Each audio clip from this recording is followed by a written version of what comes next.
Nation is Luther and the pledge. Linda, would you do the honor, please? Heavenly Father, we come before your throne of love and grace. Dear Lord, we just want to thank you once again for a beautiful day that you gave to us, dear Lord, to enjoy. We thank you for the fellowship, dear Lord, that we share with each other, dear Lord, the love that we carry because of you. Master God, will you please guide us in the decisions that we're going to make tonight, dear Lord. May it be pleasing to you, because that's what it's all about, living a life that's pleasing to you. In the name of Jesus Christ we pray. Amen. Amen. Mark? Join me in the pledge, please. I pledge allegiance to the flag of the United States of America and to the republic for which it stands, one nation, under God, indivisible, with liberty and justice for all. Thank you much. Welcome all the people tonight. We got a good crowd. If we would review the minutes from the last meeting.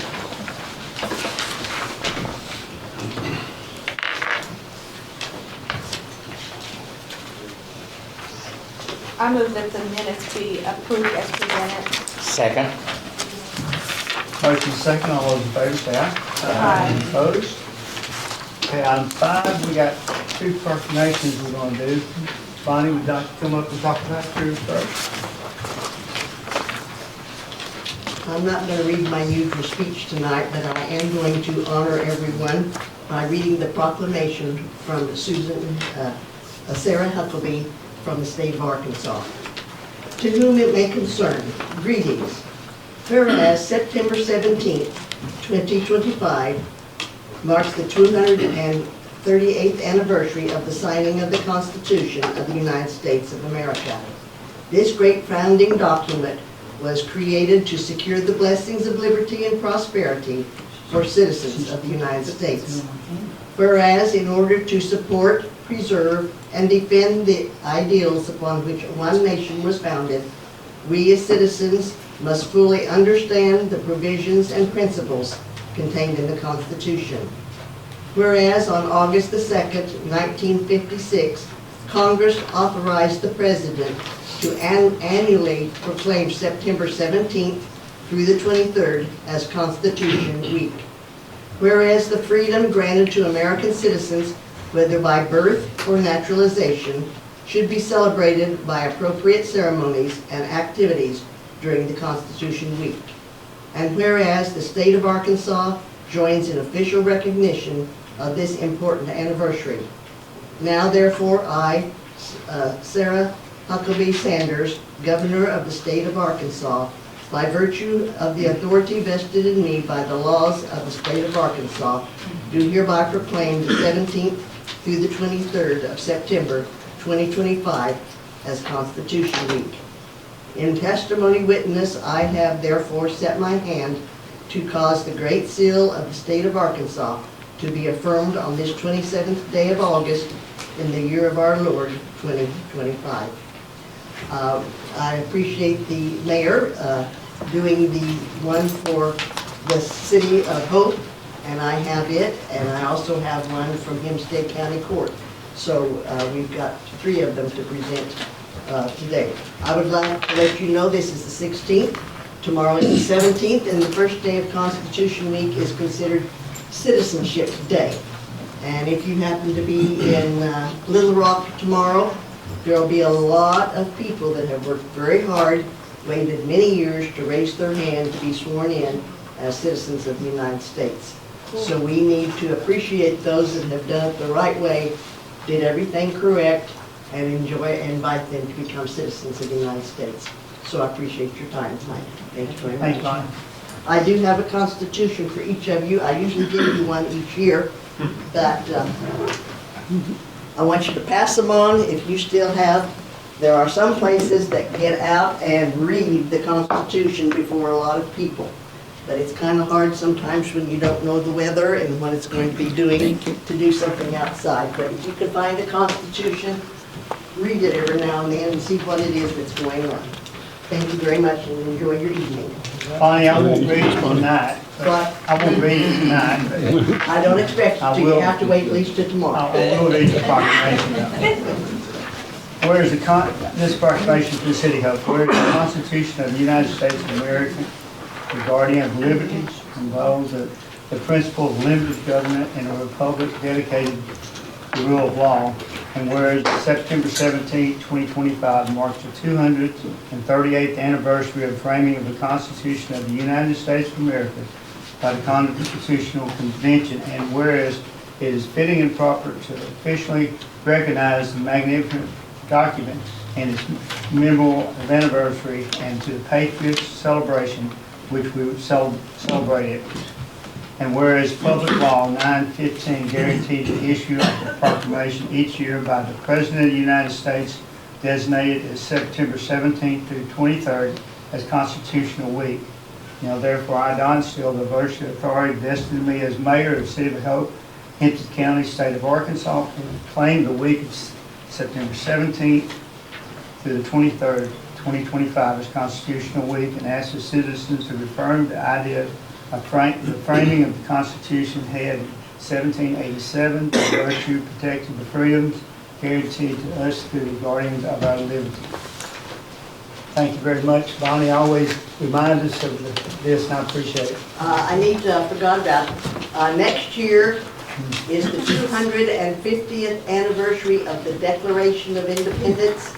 That has nothing to do with the Constitution, so you know they're different. It's not the preamble to the Constitution. We know the preamble to the document of independence. So we're going to be, I've already contacted some people in the city, and we're going to do something to celebrate in July 4th, 2026.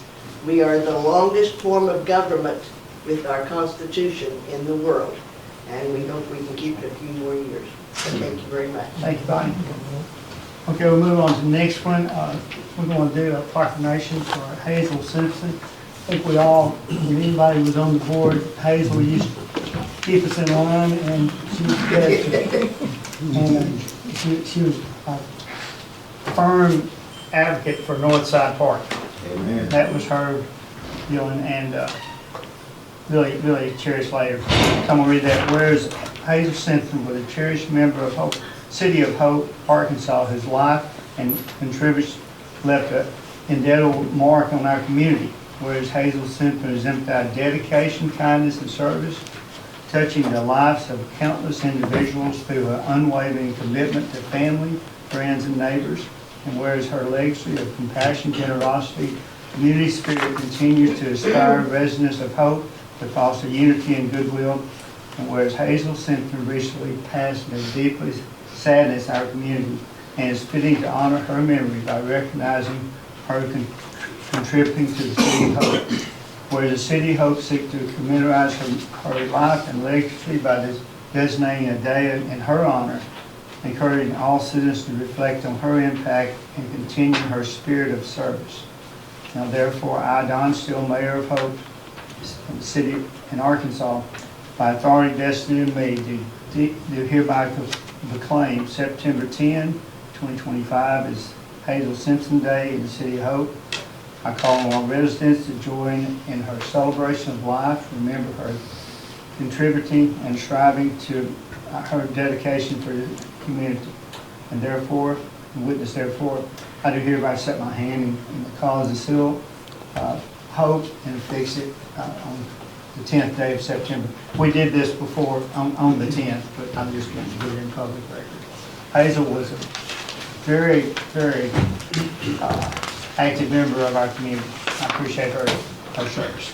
Okay, move on to item 6. Yes, sir. Mr. Chad and Cheryl Miller are here with us today to go over our 2024 audit report. And you should have your books with you. Hi there. You guys get it back. Well, thank you very much. Pleasure to be here. We're going to go through our typical presentation here. So on page 5, we have our financial highlights towards the bottom. And as we're Going through these, I'll mention some page numbers that you can see some things in a little bit more detail. On the first one, we have our assets.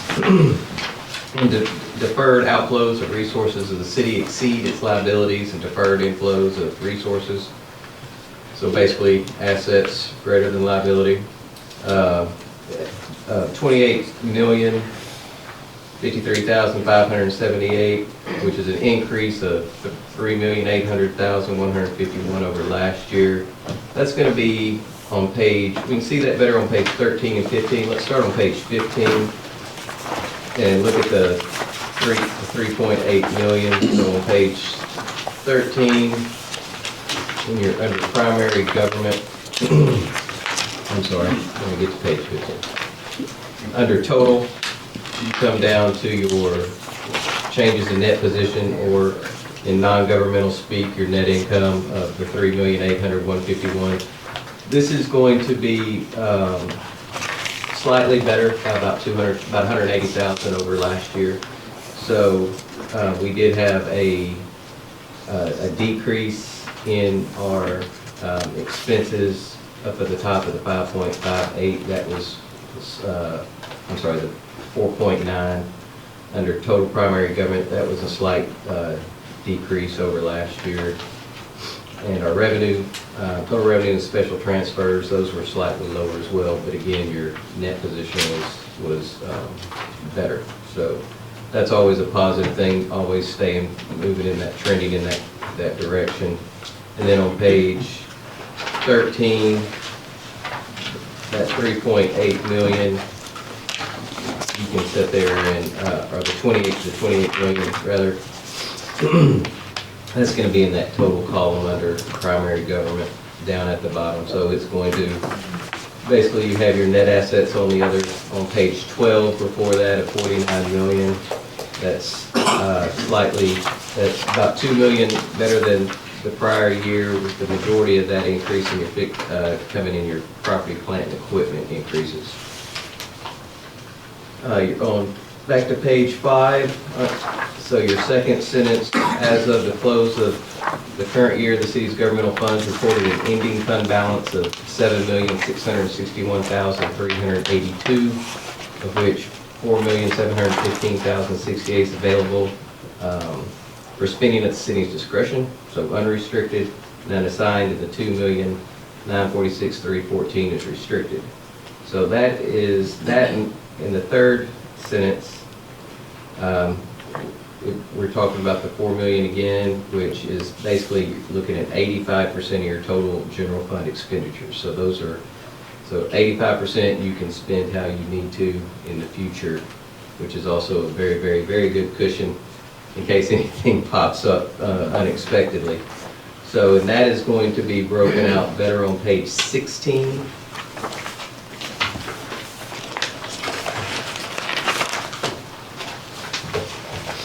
So if you'll look towards the bottom under fund balances, under the general fund, you'll see your $4,715,000.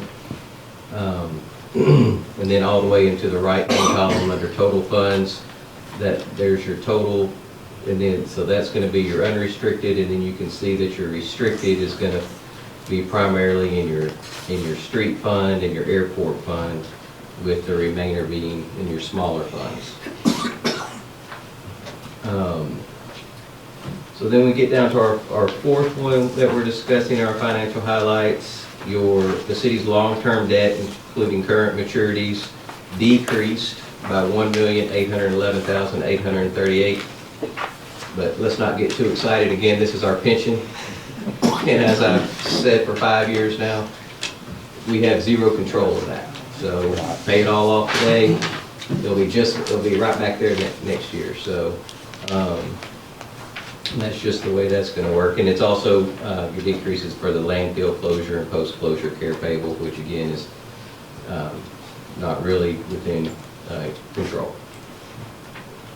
Then we're going to go down to the city's capital assets. Netted appreciation increased by $2,017,395, largely due to the construction and purchase of large equipment. If you want to see that better broken out, that's going to be on page 9. So you can sit there, you can see this year's additions. So we have some fire equipment, vehicles, parks, equipment, airport building, lighting. We got our airport construction in progress, which makes up the majority of those additions. Another sanitation dump truck, some waste, and then some wastewater and construction in progress there. And then the last financial highlight here is the city's component units, Hope Water and Light and Hope Tourist Promotion have a net position of $48,894,000 and $1,176,000 respectively. And those are, again, Hope Water and Light, that's an increase of about $3 million over the prior year, and we're slightly better, about $150,000 on your tourists. And then at the top, while I'm not trying to, there was some, management wanted to point out the accomplishments. So, again, as y'all know, and it looks like y'all are gonna have a nice demonstration over here of your voter-approved 31 million bond initiative. So we're gonna be looking at our recreation aquatic centers, splash pads, tennis and pickleball ball courts. My brother-in-law will be down here soon then, he loves some pickleball. And soccer field. And then we also had our, looks like a co-ownership in our hospital. There's some notes on that in the back of the financials if anybody wants to look into that deeper.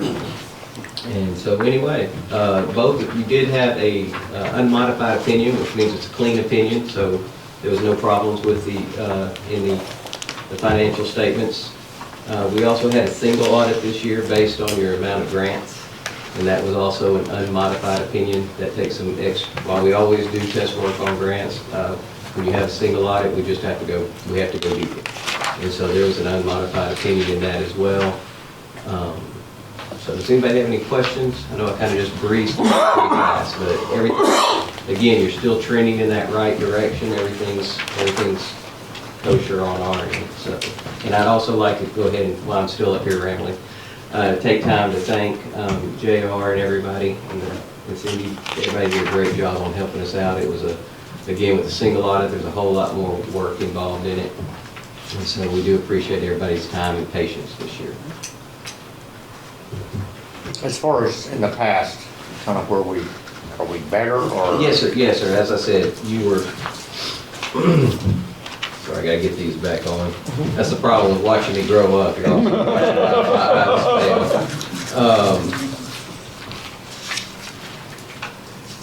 let me go back to page.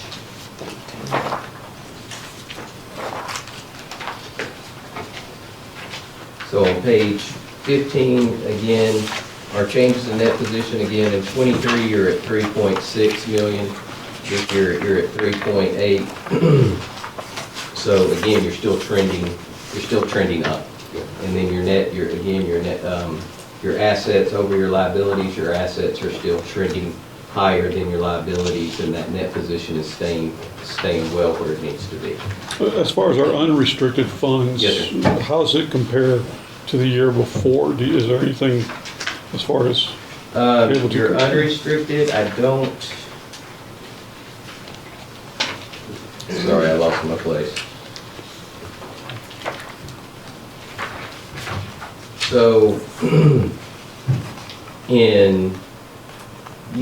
so your restricted went up slightly by about 200,000. Which page are you looking at? I'm sorry, this is back on page 16 at the bottom. And then, but your unassigned, the 4,715,000, that is roughly around 450, 500,000 better increase over prior year. So again, trending in that really good direction.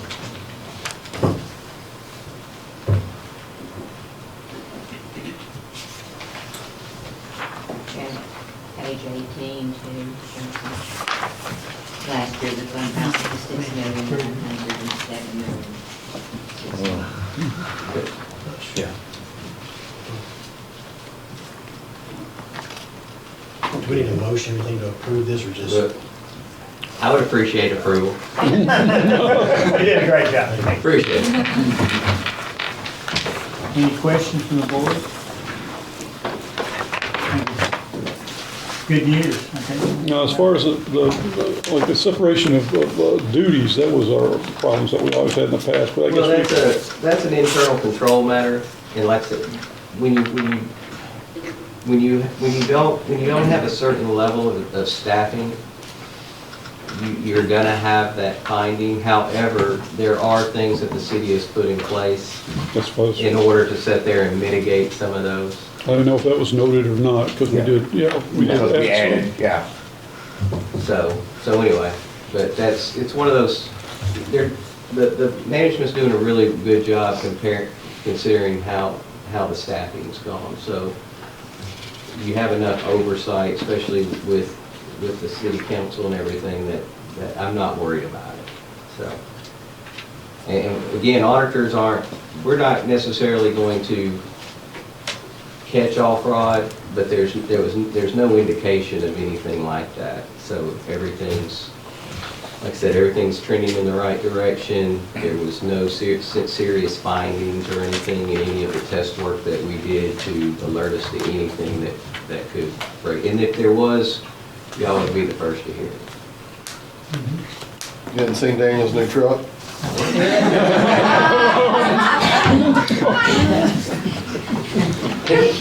Hey, he got some more property too, didn't he?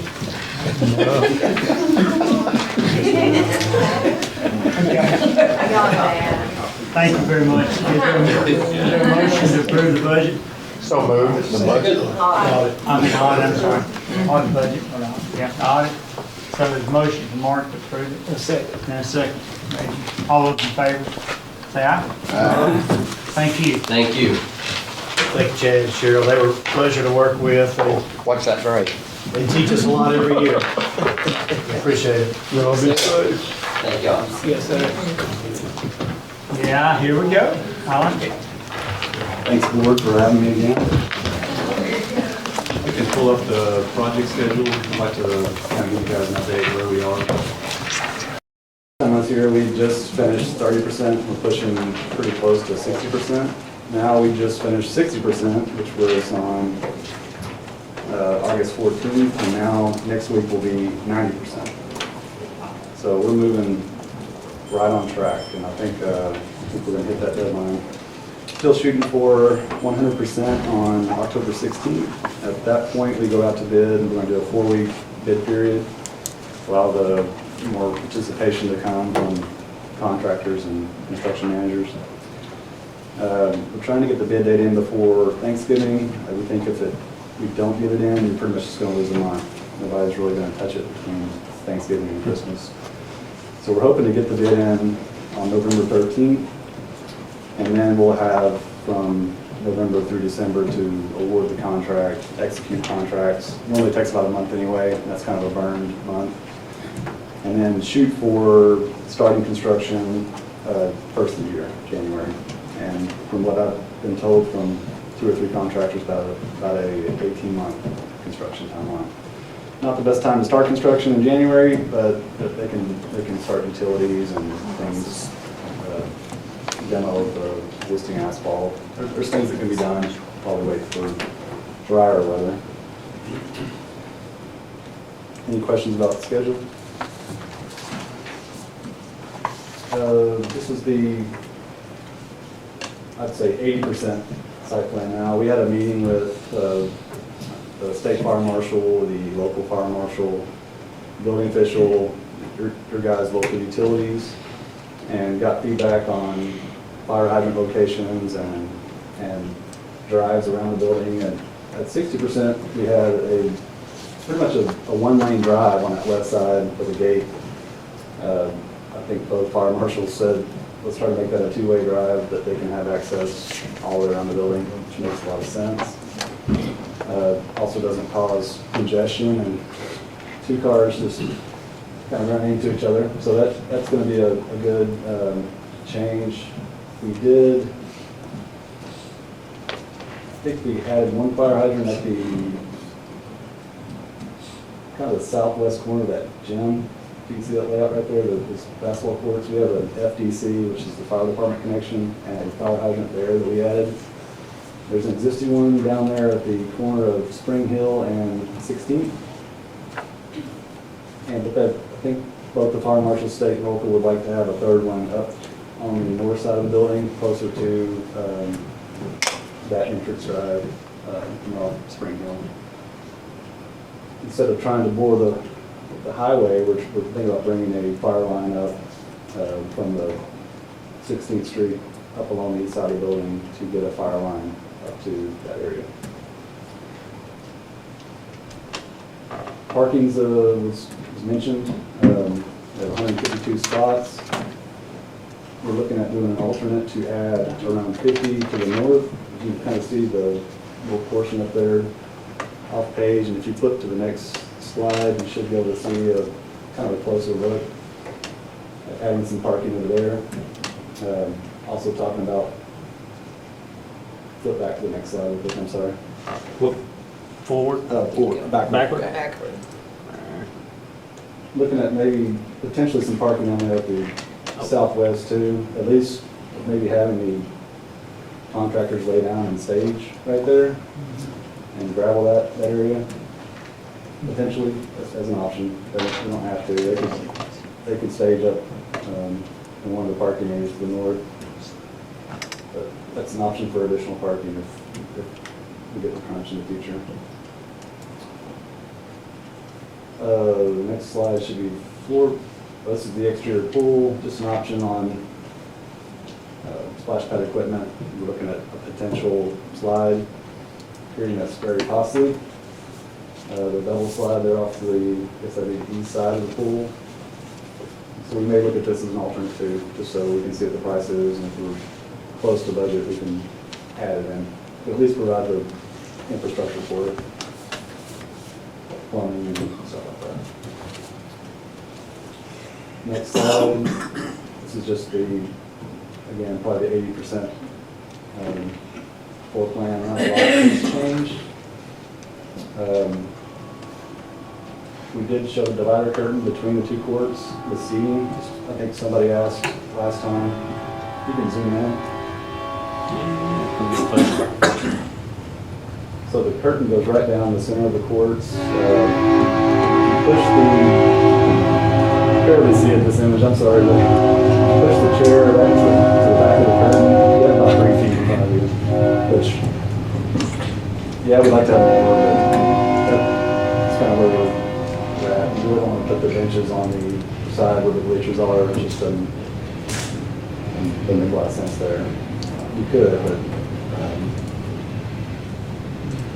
I think we're showing about 15 chairs per room. Next slide. You guys, If you want to look at it any more detail, we'd have to pull it up. I had a question on that last slide that you were on. So, on that pool, how much room is there between the therapy pool there and the main pool? I believe it's 8 or 10 feet. I think we'd ask for 10. I think it is 10. I just know if they were gonna have starting blocks along that end and have swimmers and judges, I didn't know how tight that was gonna get right there. I think we could slide that therapy pool over a few feet too, if we had to.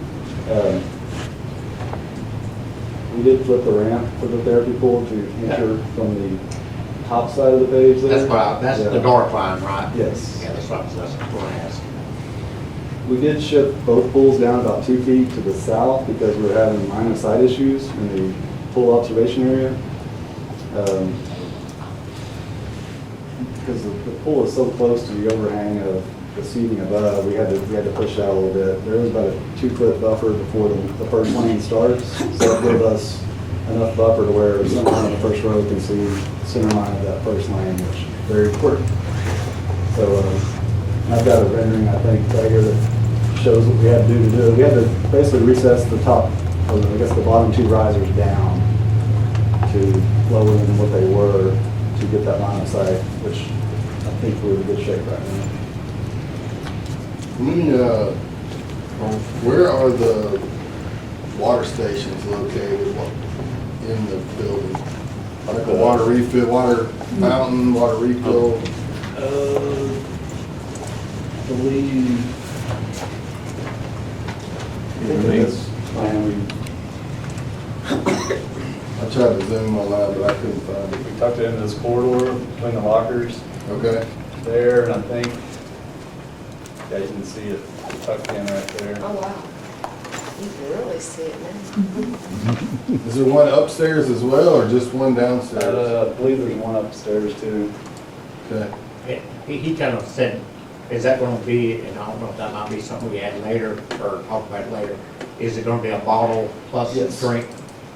One will be an ADA height, just regular fountain, one will be a bottle filler. That's the alternative. I thought we had one up here too. I could be mistaken, but we can definitely get one. Yeah, that's what you were talking about, your observation seating right back there. Yes, these are the two rows we had to recess down further. So now your ADA seating will come in and be closer to here, and then you'll have to step down and get to these two rows. On your pictures from your diagram pictures from the pool level, you see the double doors in the center? There was a door to the left. What was that door? Go back to the first floor. We've got two pool storage rooms that they may like put a lifeguard station in, or if they're trying to get equipment off the pool deck. Okay. It could be, let's see if I can point to it. Let's see. It's got storage. Yeah, it was, Yeah, that's a storage. okay. At first I thought it was to that party room, but then there was not one on the other side that you could see. On that, We used to have one over here, but this family restroom now has to have an adult changing station. who? Adult changing station, which is a new code requirement based on IBC 2021, which the state has adopted, which made this family restroom a lot larger and swallowed that storage room on this side. We're still looking for more storage because I still think there needs to be some more. Mm-hmm.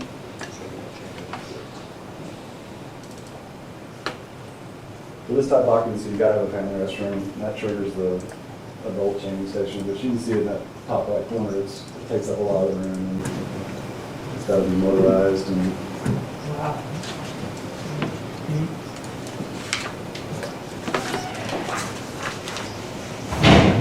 This is a section cut away of the lobby, trying to introduce some wow factor when you walk in this lobby, like it's, I've arrived, kind of a wow factor.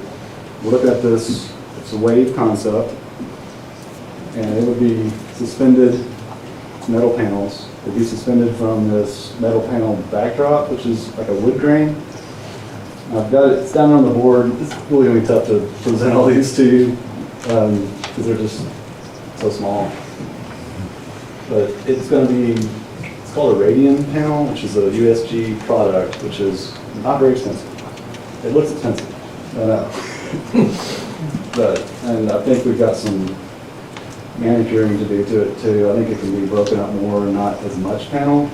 This is just trying to get blessing on the concept, and then we're going to refine it and bring it back to you. But I think it'd be really cool for such a tall space, and put lighting, like light fixtures in between the panels, and kind of get this crest of the wave, if you will, with light. So we're studying it, just wanted to get in front of you, is maybe something you'd entertain, us further development. And some of the panels toward the end of the wave could be white, like the crest, so we're just gonna kind of play with color and design and.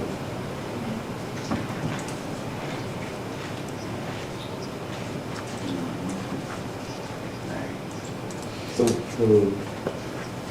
go back to the section cutaway, I'll talk about kind of the reception area a little bit. Go back one. Can't really see it. See if I can point to it better. So we're looking at kind of a copper paint color scheme for all the metal. We're kind of warm up some of the coldness of all the polished concrete floors and just kind of white walls and things like that, just kind of give it some warmth. So all this wood paneling, we'll try to match all that. And then there's this kind of this wood element here. I don't really see it there. Should have done a better rendering of the reception area, but this is kind of an angled wall here where we're looking at using kind of a dark slate tile. And all this kind of orangey wood kind of ties into it.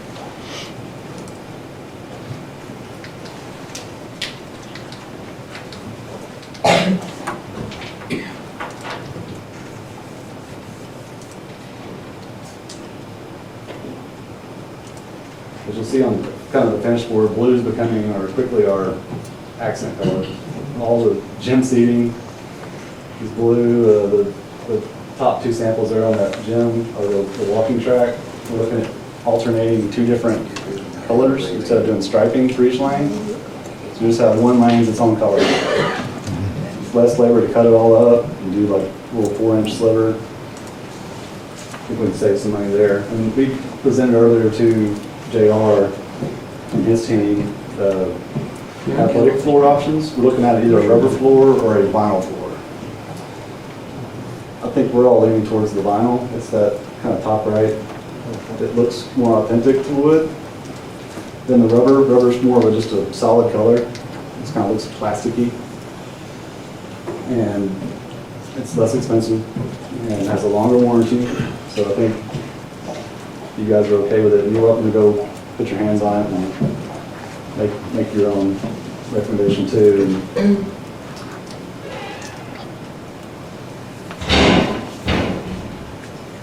Next slide. So most of the showers and locker rooms is all just painted block. So we're trying to spend the money on one accent wall. The main long wall when you walk into the locker rooms, bathrooms where the sinks are. Looking at using a porcelain tile. It's like a 4x16. That's in kind of a herringbone fashion. Just trying to make some waves out of it too. And we've got a blue selected over there and a white tile.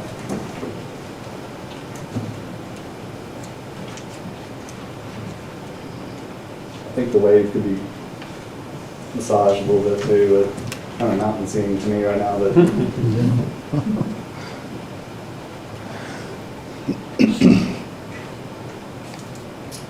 lockers, right now looking at in each locker room 18 by 18 by 20 deep.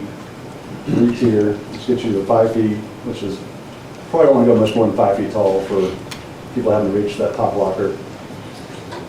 We're looking at 3 different blues, kind of a scheme for adding some interest to it. Otherwise, just solid color lockers, and then an accent header above it, and then the ceiling would wrap in that location. So with those 2 little elements, I think you're giving the locker rooms something that otherwise would have just been a painted block. I want to show this again where you can see where we've lowered down the bottom 2 risers at the seating area. We still got about 9 feet head height below that bottom riser, so I don't see any concern with equipment or anything bumping into it, such as light color stations.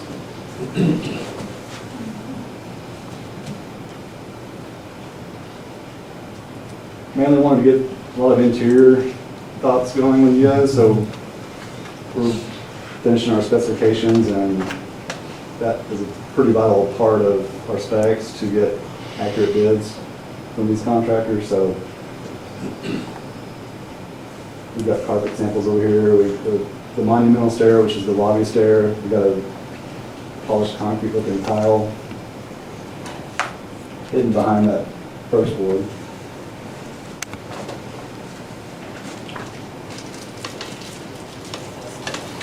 So when you polish concrete, it's going to show aggregate like that.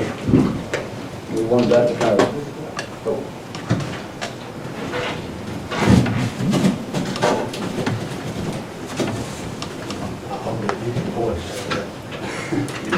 Let's bring it, JR, let's bring it right here. Yeah, perfect. So we're looking at that, the stairs, you walk in the lobby and go up the stairs, it'll just be on the tread. And then the riser will be just a painted copper vertical part of the stair. This is the carpet we're proposing in the admin area, mainly the offices. Has white pattern to it, nice cool colors. Outdoor stains.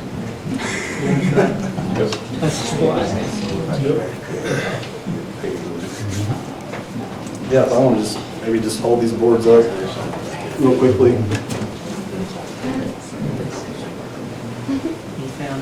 So much better than I did. I'll hold whatever y'all need me to hold. Let's start building this. Just gonna send me an invoice. So here's that metal panel that will go up the behind the wave. That will also be the louvers around the reception desk. So for this angled wall that I was talking about, I mean, this tile is 5 foot by 10, very minimal joints. It's gonna look very monolithic and sleek. So we got two options for it. I think staff and I like this darker option, kind of offset this more medium gray. That would just tie into it a little too much. Reception desk has this white quartz. These are these louvers that'll match this. They're in this ceiling. You can't see them very well. In this ceiling, there'll be light fixtures in between these louvers. It looks lighter than that piece on the board. The wood piece there. Yeah, rendering sometimes, color is not your friend most times in these rendering programs. But this is what that tile would look like. I mean, huge. What are the pieces on the bottom right for? This is just it's a smaller version of that. Oh, okay. I think it's that one. Our interior designer really wanted you to see it larger, because that just really didn't do it justice. So those are our choices at the bottom, on all those the same, on the right way. These are all different. Yeah. If you wanted more of a All right. gray, you could do that one. Those are for the steps going up Just the those steps. steps. Sorry.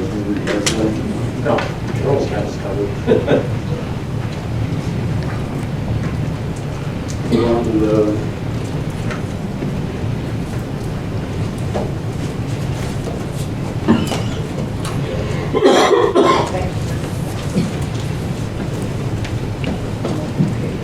This is the athletic vinyl flooring. Has a little bit of a hammered texture to it. This is the rubber Mondo flooring that very monolithic and smooth. Oh, that vinyl, is that 8 or 12? Do you have any idea of the thickness of it yet? I think that is 8, and then the rubber is 10 mil. Could you tell real quick the specs you gave us on it? The vinyl has a 30 or 25-year material wear warranty. Can you take that off? On those, Maybe just that one piece. what we're looking at.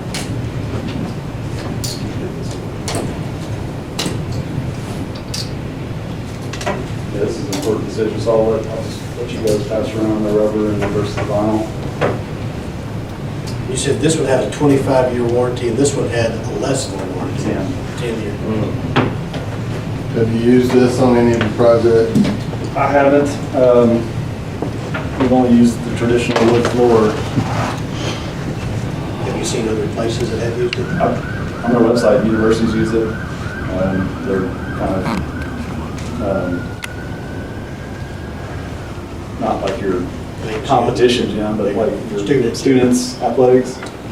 Practice units. The vinyl has better noise reduction quality too than the rubber does. That's one thing it has an advantage. I guess my question would be, as far as how well does a basketball bounce? That's the advantage of the rubber, is it has better athletic performance as far as balance and impact On the for players players. and stuff. And gripping and everything else is probably about the same on each. I would think so. I think maintenance is pretty similar, both just mop and all you do utility, don't just strip it wax or anything, just mop it. I think overall, I like the wood grain for the whole court. I mean, it'll make it look nice. It's about $2 or $3 a foot cheaper too. Like that too. It has a longer warranty. Yeah, longer, yeah. When I said tile, I said, ooh, I'm taking my towel. Here's the seat modules that'll be on the bleachers, the 2 track colors. Mondo is who we're specifying for the track. They've done all of U of A's indoor stuff. We're not doing the thickness that U of A is doing. We're doing I think it's the 8 versus the 10. It's got cushion to it too. Yeah, it's got some, I can take those off too.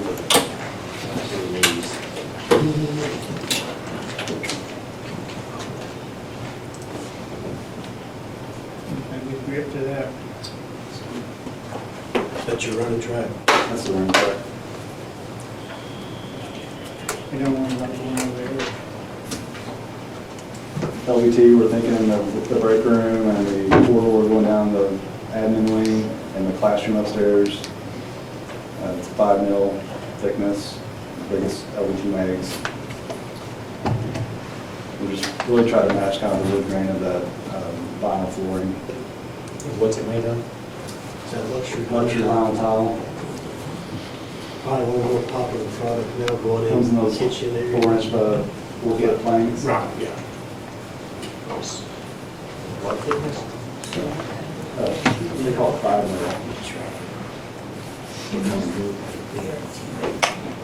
What's the warranty on this material that we're passing around for the track? Because that's what. I can get you that information.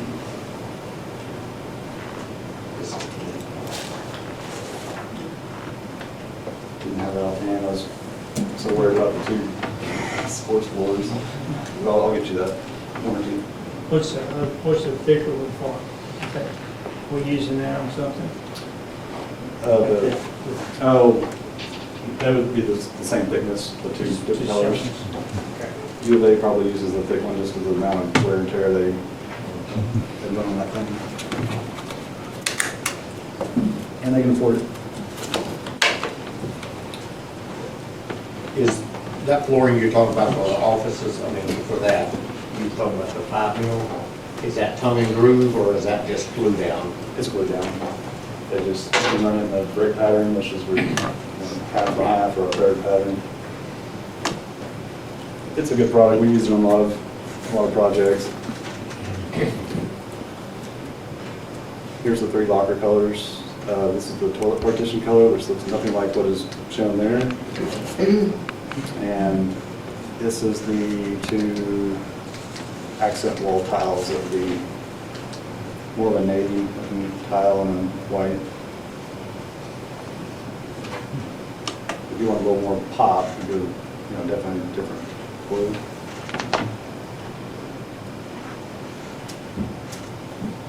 I like the lighter thing. Lighting. You want the pop?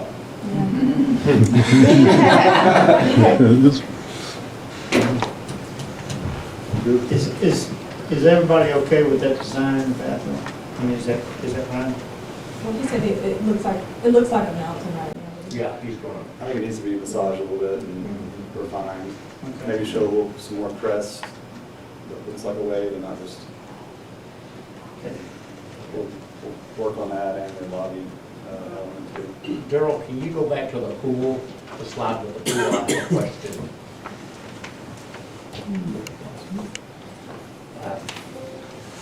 Thank you. On these walls on the ends, are we gonna do anything color? White? We definitely could. We were Or colored lights? looking minimalistic at it, just this kind of section of wall, like this, almost like a section of pie is being cut out, and then like you see this different color. And then the accents of the concealed lights in the ribs. Right, that's kind of what I was thinking. It'd be cheaper instead of painting if you had color lights or something. And I think the other side too will be more decorative because it'll have the roll-up doors on this side and that. Now, is that the air conditioner fence, or is that windows above the doors over there on the left? Those are windows above the door. Okay. We added a window from the classroom in that corner down to the pool area. Because I'm not seeing any air conditioner vents or anything like that. That's just not in the rendering? That's correct. Okay. Because I had a couple of people ask, there's several places, I think we talked about that, Benton or Bryant did not have AC or Texarkana, and it was very hot. I'm just making sure. I think we talked about the large fans too. Ceiling running. What we discussed at least was, having the AC, but like in the cooler times of the year, where maybe you don't need AC, just need to stir air. Sure. Maybe we can have the big fans, Yeah, those just those pushing air. fans. Yeah, I won't say it. Yeah, I There you go. Don't like the dark. I like Millwood. I like, Brings in I more appreciate y'all figuring in the extra parking. I think that's been a, pop to the hot- color. not hot topic, but everybody's been asking about it. So That, I think that, anything else we need to? there is one thing, is lighting on these parking lots. I know that might be what we're looking at later, or is that something you already We've looking already at? started doing photometrics, which is the appropriate foot candle around all these parking spots. Right now, we meet code. If you want additional lighting, we can definitely look and see some areas around the building that. I just know, and I know I've parked on this a lot at the Fair Park. A lot of people in the evening, they think it's dark. And if we're gonna put our money into this, we might as well make sure it's lit and it's really nice at nighttime when people's going out to the vehicles. When you get to your 90% plans, will you have kind of a walkthrough of maybe the whole thing then, or does that have to be the 100%? We can do it 90. Okay, so we could do a walkthrough of even the parking lot where the lights might be, and they can see everything on I the think we'll just 3D. do a fly-through, 5-minute video. Just fly Sure. around outside and then into the building. That'd be great, I think. Get all the major. Maybe a night and, yeah. I know we've been focusing on the pool and basketball court and the reception area. We really haven't seen much anything else, but Right. maybe we can get to that next time. Yeah, we'll do a fly-through. One thing on the courts, I saw in Audio visual. on the pictures that we had, you had, one side had a volleyball striping with one court, and the other side had 2 pickleball. I'd just like to see it with the, because I mean, you can easily put 3 pickleball courts on 1 basketball court. And I mean, we've talked about doing the possibility of doing 2 volleyball courts on 1 basketball court. I mean, I would be interested in seeing what that Looks like. Yeah, definitely. Do some quick layout. I know Clarksville, I've been to theirs, they've got it marked that way, and it still looks good. But Definitely can do that. For your pickleball course, do you want the sleeves in the court where they have to screw off the? Or do you I wouldn't want- think that you would have to. Most of the ones that I've been to have rolled in and rolled off. Volleyball, you typically want the sleeve because it's just so tall that, Yeah. yeah. Right. Problem with the roll Pickleball. off, you're going to have to find a place to store those. So it might be better to make an insert instead of, how big are the roll-offs? Are they pretty big? I mean, that's something you might need to think about, Yeah. is where you're gonna put them when you're not using them. Yeah. Because we haven't got much storage. No, Might want to just go ahead and do the sleeves. do a sleeve and to be done with it. So.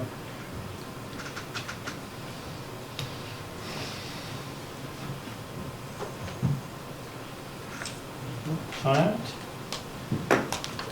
Getting wanna look at excited it? again, I like it. You want to look at outside little things that you sent or not? That's what, there was, I don't think so. I still haven't gotten feedback from Summer on that. these things? Okay. Yeah. Okay. Oh, there she is. I heard bigger buckets was the comment I had. What's that? So the comment I had was bigger buckets. All right, is there anything else? I'm on the other splash pad. Anyway, any comments before we come back? We can still make changes at 90 if we need to. Otherwise, I think it's coming together pretty well. Play back the hat. Yeah. What's your first meeting in October? What do you say? So, me one. First, 7th? We'll do the second one, so we'll be past our 90% meeting, and then we'll have a little more time to get that flat through. 21st? the October 21st. Hey, would you make a note about that, put him on the schedule? I mean, they're in there by code. You have to have an elevator two-story. Okay. Hey, thank you. Thanks, Safe trip. Thank you. It may take me a couple of trips on this. We got help. There you go. Thank you. Thank you. They're very expensive. We need to introduce. We need to introduce you.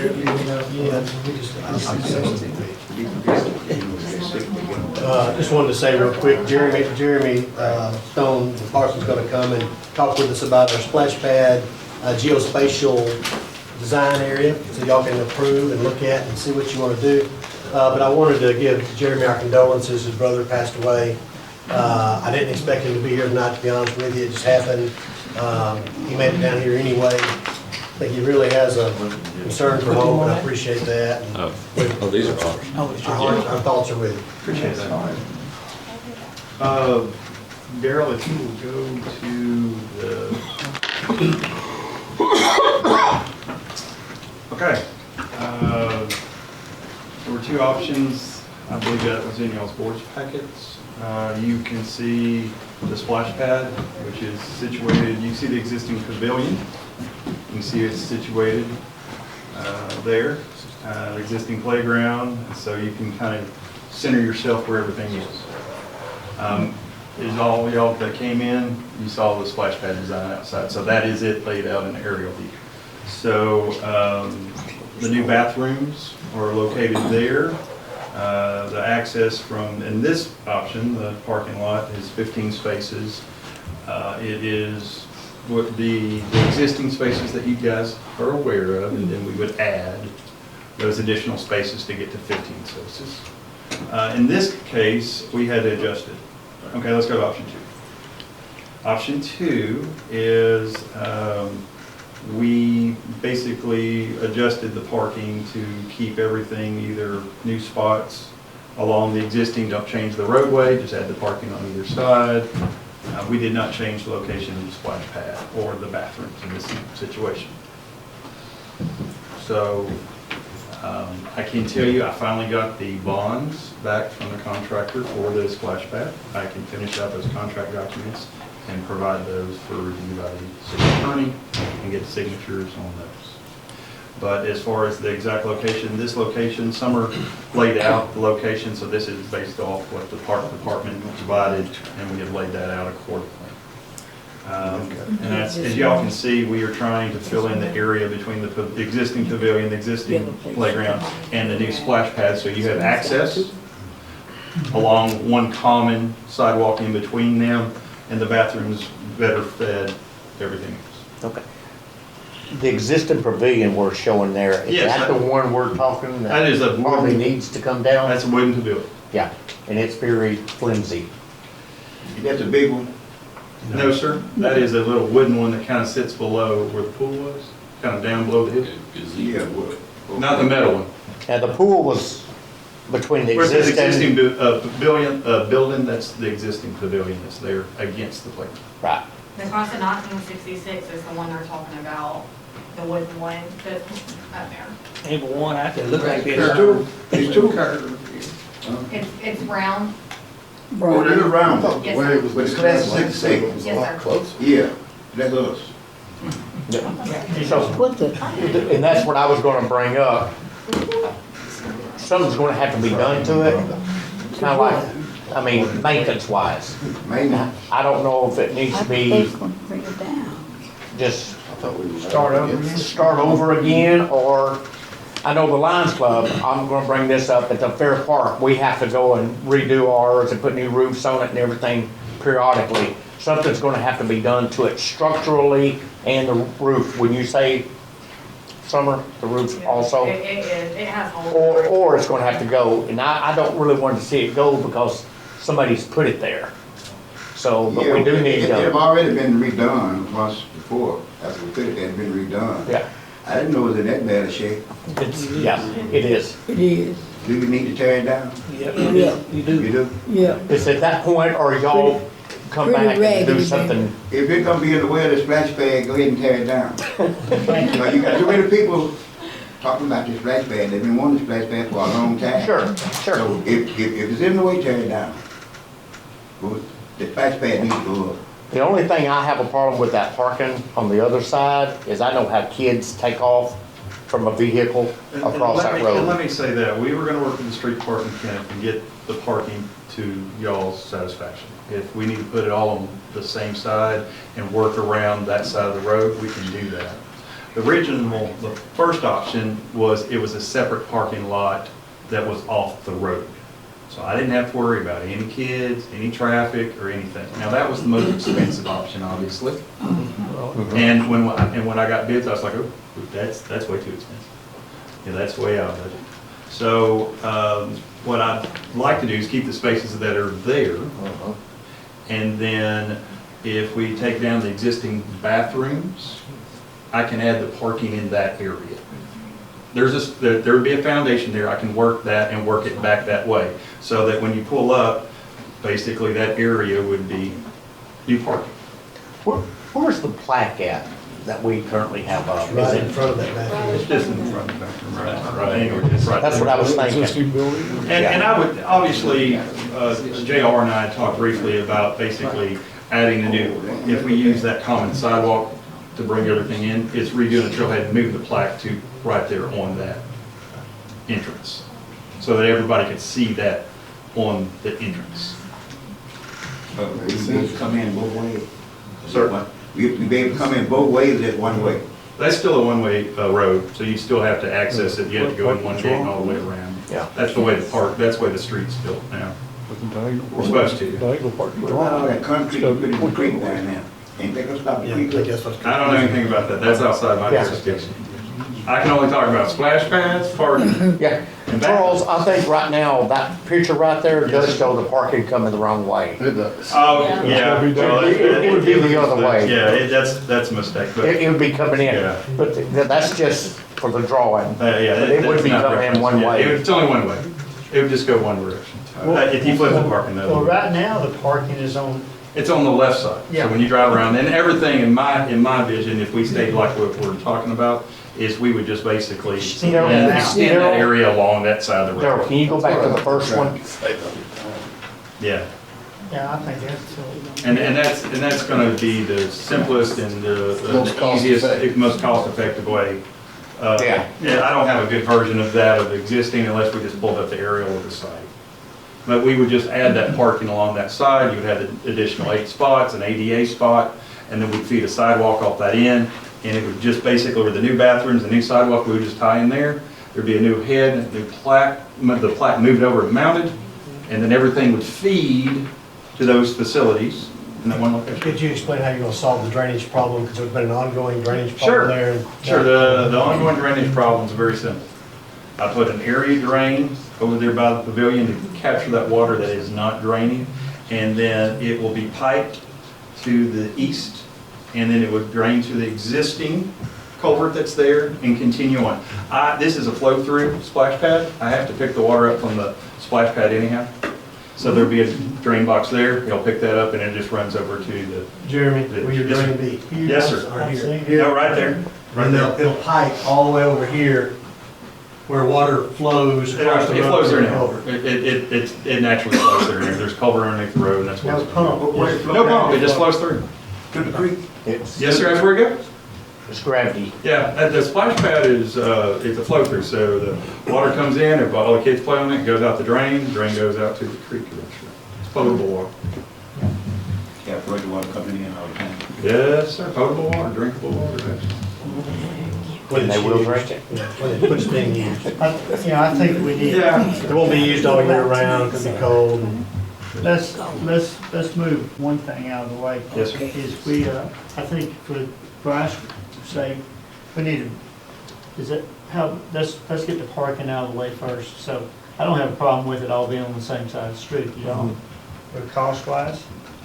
So, And that's fine. I will work that out, Ken. Got We will that. deal with that. so make additional parking on Yes, sir. where it is. Yes, sir. Okay. Get that out of the way. Let's move on. Splash pad location, okay?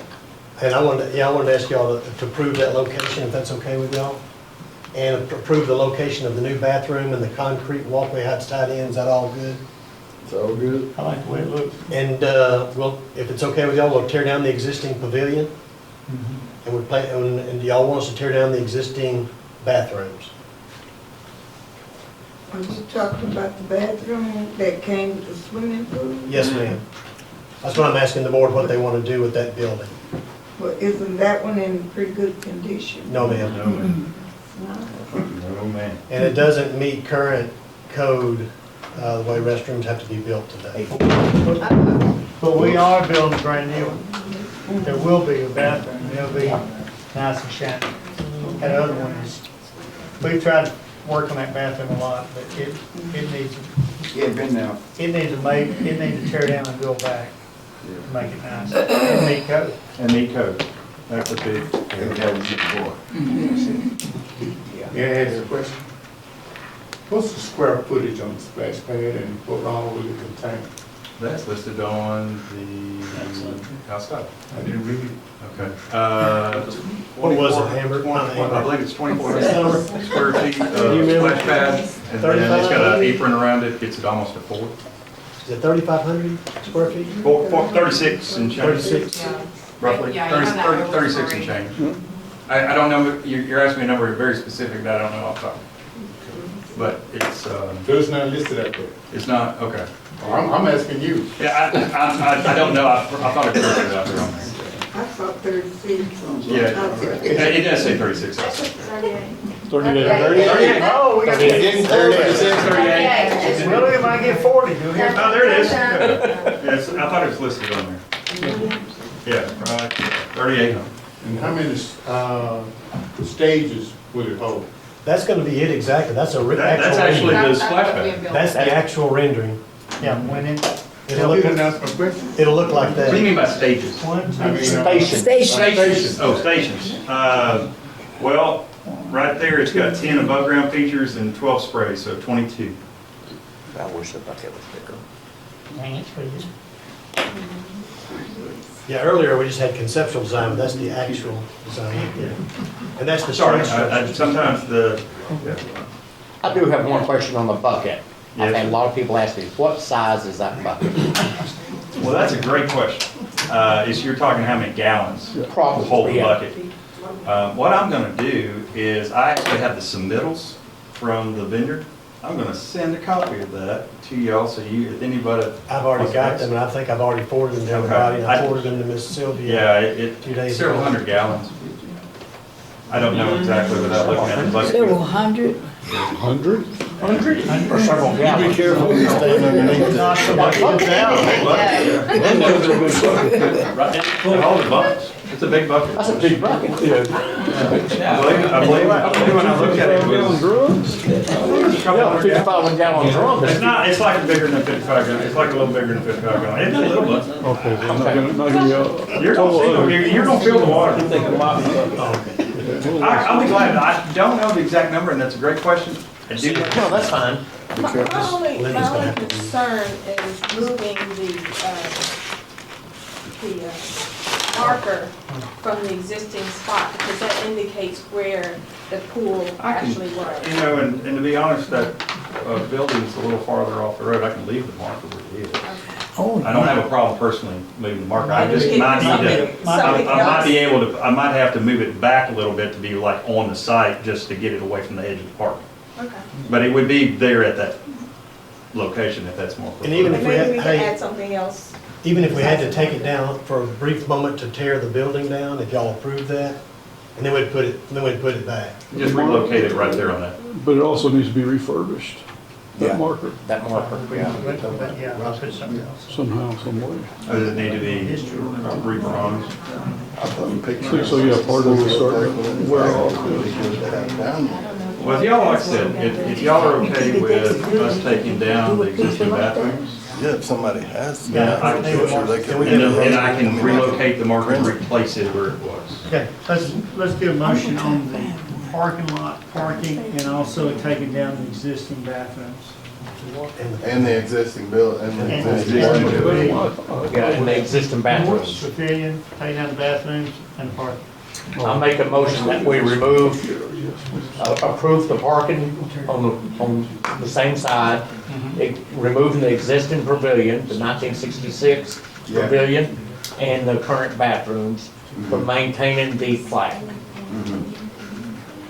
Would there be a camera out there over there? A camera? Camera, Okay, security. No, you need a camera. Okay, let's hold up, no comments. We got a motion and a second to do that action. All those in favor say aye. Right, You know who seconded it? No. Who seconded I it? did. Thank you, Trevor. Yeah, okay. What else you need? Tonight, thank y'all for y'all's time. We are going to work on removing the clay tile off the roof off the secondary note. That project's gonna start, just for the board's info. Met Where are we on the it? general contractor out there and got him, we did a little bit of construction. Yes, sir. Pickleball courts. I told JR that, should have y'all a full set of plans before all this happened with my brother. You should get them next week. I just gotta get through this week. Jeremy, was you talking about the railroad, the? Yes, I'm sorry, we were in the process of doing some work there. I finally got the bonds and we are going to start it. I just want to inform the board about that action. Well, to do that with the tourism. It's tourism, but I want to make y'all aware. The pickleball courts, I talked to Summer a little bit. Like I said, I would call these 90% plans for everybody to look at, comment, see if there's any changes that you might prefer or didn't. We even talked about surface grip on the courts. So I'm at that level. Cindy, we didn't get a motion on the location of the splash pad and bathroom and the concrete, right? Did you actually get a motion for that? I don't know that we did. Okay, He said splash pad and parking a lot. motion for the concept. Okay, he said splash pad and parking lot? No. Oh, actually, what I said, Okay, so I'd like to just get a motion from the board that those locations, or those general locations are appropriate for that infrastructure, if that'd be okay. If the board would make a motion and approve. Just a sec. Okay, a motion to approve the concept and the locations. Is there a motion? Could I ask where exactly the splash pad, will it be placed for the swimming pool was? No. It's just a little bit off of it, maybe partly on it, but a little bit off of it. Okay, It's gonna be that's off the road a little bit. Okay. Closer to that playground. Was there a motion? I can't remember. Was there a motion to approve the locations? so moved. Second. Motion second, all in favor say aye. Thank you. Thank you. Opposed? Okay. Thank you. We're praying for you. Yeah, Sorry appreciate for you all. Yeah. Thanks, Jeremy. Thank you for not Thank you, here. Jeremy. And I think Kenneth's going to work with us to help us remove the buildings that y'all just approved. We'll prep the site. And just wanted to let y'all know that wastewater, unfortunately, got an old clay line between two manholes. And we're concerned about building concrete over it.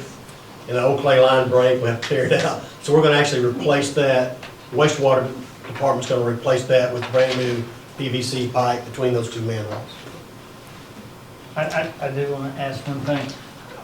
Was there any questions about the bathroom? Because we talked about that a lot. The price of the bathroom or? How many stalls? They are, they are actually two basic individual bathrooms. There's not stalls, there's two, Yeah. but there's just one single commode and in each, and urinal. Does that have a water fountain and water? It has refill right that in there, yeah. Yeah, it's actually got between the two doors? in between the two doors. Yeah. And there's a chase in the middle, There's with all the a plumbing plumbing, case in the middle. hot water It's adequate for the size of the facility. And there'd be co-ed bathrooms, Yes, sir. so you can go in either You can go in bathroom. either one. But it's a single use. It's a You lock single the door. use, lock the door, you know. They meet code and they do what they're supposed to do. They're insulated block, metal roof bathrooms that are painted in, for the purpose of the facility.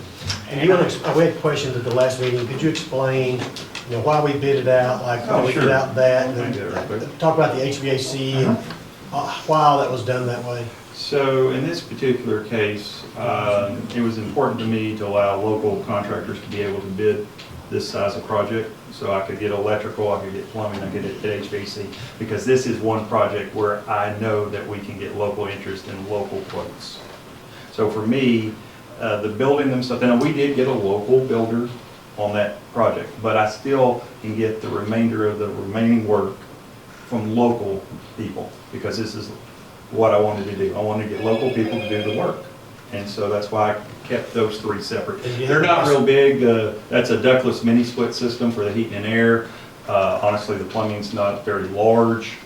And the same deal with electrical. You're only talking 2 lights and a few switches. We do have those here in town. They are capable of doing the work. I can get those quotes. And it's still within, I actually have quotes. I just don't have everybody in town. I'm trying to get everybody to give you quotes. What's going to be the total estimated project cost in your opinion? Oh, originally we had budgeted the bathroom at 100, but I'll be probably a little under 90. And that's building? Building in the electrical and the Oh, that's plumbing and the whole everything. thing. Okay. Yeah, and it gives us, and these are the same guys that are going, if something went wrong and they needed to come out there to fix it, they're here in town. So they can run out there if there's something, I don't have to, wait on somebody from Texarkana or wait on somebody from Little Rock, or I want to use who I can on projects of that nature. Would there be a place for food and drink?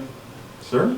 A place for food and drink, kids come get them a hot dog or something, get them a pop or something with. You're talking about concession deal? Yeah. No, sir, Food truck. the food service, yeah, the food service Maybe a is food a part of truck this over there. one. That's what I was thinking. I'm just wanting the board to think about something, because I know how teenagers are and everything. I'm just really concerned about this unisex bathroom with a lock on it. Thank you. 2 people wants to go in Thank you. and lock themselves. I mean, I know how our society is. I don't know what you'll do about it. What was Don't I don't know if a There's sign gotta be a change. lock on the door. You can't put cameras in there. Well, no, To be no, honest, I'm not talking about, I guess I'm just leaning toward 2 separate men's and girls. I mean, I know that's totally not what we I have. don't know. It really bothers me. I think if something goes on, they're not gonna worry about the signs on the door. I don't think women necessarily want to go behind a man That's who. and help the bathroom. That's just my personal opinion, so. You can always designate one as one and one as the other. That's entirely up to the board. There's 2. Oh, so there will be 2 separate? They are 2 separate rooms. They are 2 separate rooms, 2 separate locks, 2 separate everything. They're Okay. just in one building. Yeah. So they share plumbing, they share electrical, they share that. I'm sorry, that didn't make that quite clear. Yeah, that makes more sense. But they are made so that you could log. Yeah. Kind of threw that out there. I'm sorry. I'm sorry, that was a concern of mine. No, they are, but they are basically 2, they're mirrored. That's what they are. With a little chase in the middle, so you access the chase to get to the hot water heater, the distribution channel, all that kind of stuff. Okay, now I'm gonna let you go. Yes, sir. Thank you. Anything? All right. We'll move on now. I appreciate all you local folks. We're trying to get these people out of here because they gotta all get on the interstate and fight that for a while. Item 9. Ms. Becky Moore is here to talk about a couple of requests from the downtown network. Let's see, John's going to present the Taste of Hope info. So let's look at the Division of Arkansas Heritage Grant, if you don't mind. I believe the pictures were included in the info, is that right? I saw some. And you printed them out and brought them with you. So Middle last picture. year at this time, this was one of the projects that we presented, and you did approve this. 3 main intersections in downtown Hope, one on 2nd and Main, one 2nd and Walnut, one 2nd and Elm. And so they're called street murals. So as John will present in just a minute, we're bringing 3 additional projects before you. And the people who attend Taste of Hope will vote. There we go. Thank you. And these are just renderings, obviously. We had to release an RFP, so the call for artists, and we have 3 muralists interested at this moment, so that's good. The grant calls for 5, so I'm putting a plea out there. If anybody can color, please send us something. We have to have 5 submissions or we can't move forward on it. But that is Elm and 2nd, and it's music. And we just pulled in 3 key ID points for if somebody said, you know, what is Hope about? So you're going to talk about music, you're going to talk about melons, and you're going to talk about trains. So that's what this would cover. So when we presented this last year at Taste of Hope, it got some votes, but obviously it didn't win. So they voted on the alleyway projects. And so as we were putting the projects together this year, I said, you know what, there's a grant, an art grant out for us, and we can take this off the table. We'll just submit it for a project and a grant, and then we can have other projects for Taste of Hope. So I'm just coming before you tonight. Like I said, you approved it last year. JR asked that I bring it before you again to see if you still approve it, see if you still like the idea. And I'm not sure where we stand on the MOU. Well, I would add this. I just think we articulate this a little bit differently. Y'all approved something last year and it didn't go. Right. So now they want to do it again. I'm not going to bring it to the board again and they changed it a little bit. And we don't know if that's going to fit certain traffic code rules and crosswalks. This is going to be conceptual. It may not be exactly what you're looking at. It more than likely would not. And we're working on an MOU that if y'all do approve this, we're going to let DTN know it's their responsibility to maintain it, to keep it up. The city's going to accept no liability on it. And the city could remove it at any time. I mean, any time we can have a water leak, rain comes there, we have to dig it all out. And so we're working on that MOU. If y'all do approve the design, I think we've kind of agreed to an MOU between us. We're going to get Randy to review it, and then it'll come to y'all at the next board meeting. And y'all can add to it or subtract. Just go around to do it. The grant is due October 15th. We'll not hear about the award until after the first of the year, so it's not going to, this won't even take place until 2026. But we have to follow the rules set forth by the grant. But I just wanted you to see it again. Hopefully you'll get the grant. Many Main Street communities are doing art installations like this on intersections. Some people who have looked at it in conference, I've heard them talk about it, they're not real excited about crosswalks being painted, but then those who have seen it in place say it actually causes people to slow down. And it really does help. So, you know, there are 2 divisions of thought on that. Well, what we're just going to look at, though, is the legality. We're going to look at the rules and the regulations. We'll make sure all that's well vetted before anything gets approved. Right. So we'll come back to the MOU. Okay. And then John, thank you, John's going to come up and present the projects for this year's Taste of Hope. I just have one question for Kenneth. Kenneth, how long do you think it's going to be before we do an oversurface? Well, that's what I was just saying. Thank you. We started on Main, and we run a little short this year. This was going to be, and we were coming down through there. That's why I just say that right in there is kind of bad. It needs to be done. Plus, it'd make it look a lot nicer if it was all brand new. So maybe something we want to speed up. Yeah. Look at. That might be in with the timing. If you get the grant, how long do you have before you have to spend it? 6 months.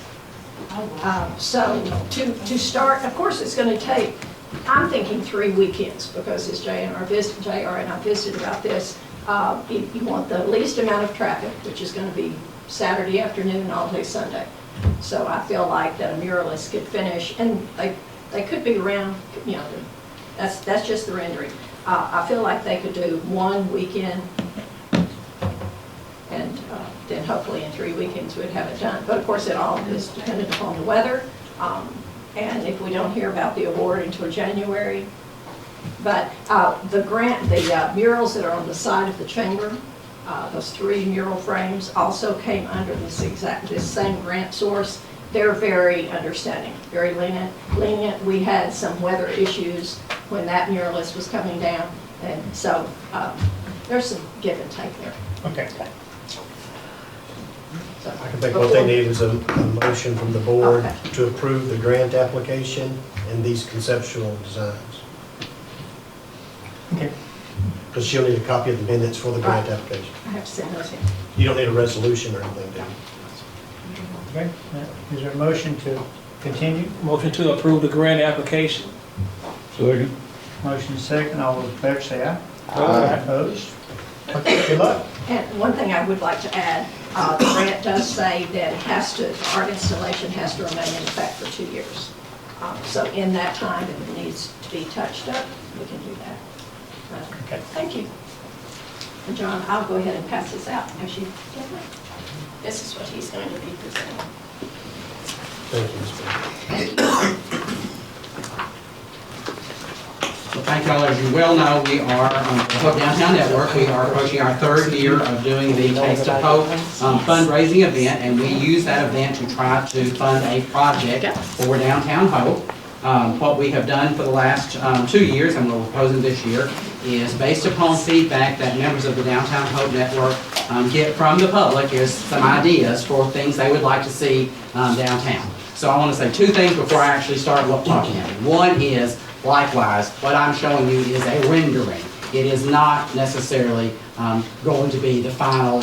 We understand that we actually aren't artists on the Downtown Network, and so this is our best concept of what it is. So I do want to say, so to make you understand that, and that we know from the years in the past that we've had to adjust most of the projects that we have addressed. The second thing is that I want the board to understand is we understand that we're the fundraising part of this. We're doing this as a fundraiser to fund a project, and that we're not in charge of that project, that this is city property, and we understand it's city property, and that there will be regulations, there will be ordinances, there might even be some state laws that have to be addressed, and we completely understand that as we go forward.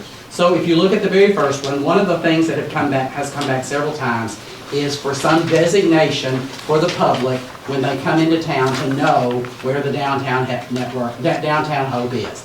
And so our proposal is to have some steel posts with an overhead arch that designates the entrance into Hope for those downtown networks. This is designed and implemented by a local metal worker, and so it would be a local project who would be doing that. And again, we can look at different things, the things on the side, all that is just an artist rendering. It's not the way it necessarily would. We can also look at, depending on cost, maybe putting some brick base around the bottom of it to make it look more substantial or whatever that would be. So that is the first one, and y'all can just see a rendering there a little bit. We do completely understand our hope is what we would love to have is to have this at where you come down Main Street and cross 3rd Street and to come to Downtown Hope. We do understand that is a state highway and that there may be some setback requirements as to where that could possibly be. And we do understand that, and it may not make that possible. We do understand. I have seen big trucks unload over there at Atwoods at that same spot. You know, they unload their bark or whatever they have. Yeah, I'm at Main coming in. Now, I was just looking at the picture. Okay. So that is the first project. The second project. I'm sorry, you said Kirby in second as well, possibly? Yeah, so that's the other part. We're proposing 2 different entrance points that we come in. And so the other one is Kirby, where you turn into second. Okay, well, I guess it would depend on how tall it is, because we get, from the school district, we get those 18-wheelers Sure. that do come down. We understand, we completely understand that this would have to be in requirements of the state, what the state allows for any kind of that goes over a roadway. We Well, completely understand. then my other question is, why that particular location? Because when you're heading down there, I know the Clinton Center is there in Clips, but you're getting the back of you're getting not really nice view on the other side of the road. Well, pretty much once you get past Clips, you're not getting much of anything as to. as to be, yeah, as to be really appealing as an entrance. Most of that's coming down. Basically, it's because we brought all this, the city, we built all this all the way out to that. I know, but And that second it's still not an appealing entrance to The designate feedback as we're going getting, down. the feedback we're getting from people that are telling us that when tourists come into town, they don't know where to turn to get, that designates this as downtown Hope. So that's the proposal, is that from that entrance point, if you're coming down Hervey and you get to basically where Second Street is, that is just a focal point to designate that is going to take you into downtown. Okay. That's the proposal. And again, we understand location on this would depend entirely on what the state and the county and the city would allow. How many you gonna put up? Two. Where's the second one? Well, we want the second one to be at Main and Third, but we understand that may be a difficult one to do. If we cannot do that, we would probably try to see if we could move it down to maybe where that intersection that comes in, like where the courthouse is. I mean, into that, if we cannot do it at the intersection of Main. Because I don't know anything about this. The lighting and everything. I'm afraid that there's a setback, there may be a setback that requirement that may not make Streetlights is that what I was possible. concerned about. We understand that. Yeah, okay. Now, I would just make this comment, at least about this particular project. It's a great project, it's very beautiful. Good, great idea. And, but I would say, I think wherever y'all end up trying to put it, the city will do our due diligence to work out the viability of it being there, because some of the problems I can foresee is, building something on the sidewalk could be ADA compliant problems. We probably have underground water and electric, drains. The other problem I foresee that may be a cost to you guys is, somebody may build something really pretty, but you probably have to have some, if you start putting it up over these roadways, you don't want it to fall down or blow down. You have to do probably some engineering to make sure that engineers make sure this is anchored properly. So I think we'll work that, but I think it's definitely going to be the D10's cost. So they may want to make sure they think about those things. I know they are, but there could be a lot of complications. But we'll definitely work through it with them to try to determine, what might be viable. And if there's any concern, we'll bring it back to the board. Even if you approved it in concept, if there's some concern, we'll bring it back to the board for, hey, we may not be able to put it exactly there. We may need to do. And understand, we're asking to put this as a proposal for people to vote on. We're not asking for anything of doing it at this point at all. This is the thing that we would put in front of the public, and they vote on the night of hope, of the Taste of Hope event as to which project they want to move forward on. And JR, I think that the downtown network would want you involved with Will Cheatham before anything's done to get permission of where they can put it with the state highway department. We understand. Yeah, I think as long as we're off the state right away, I think we're good. Yeah. But still, I think there's still gonna be a lot of other issues. Sure. That are gonna crop up, and, it may be doable, may not, I just don't know. It's a pretty technical thing. And certainly we don't want it, the city will have no liability if it blows down and kills somebody, or an 18-wheeler knocks it over and hurts somebody. There just won't be liability on the city. I don't know what that may do to your private, I don't know what that'll do for your nonprofit. I'm sure y'all have insurance and things of that nature, but just need to keep kind of those things in mind.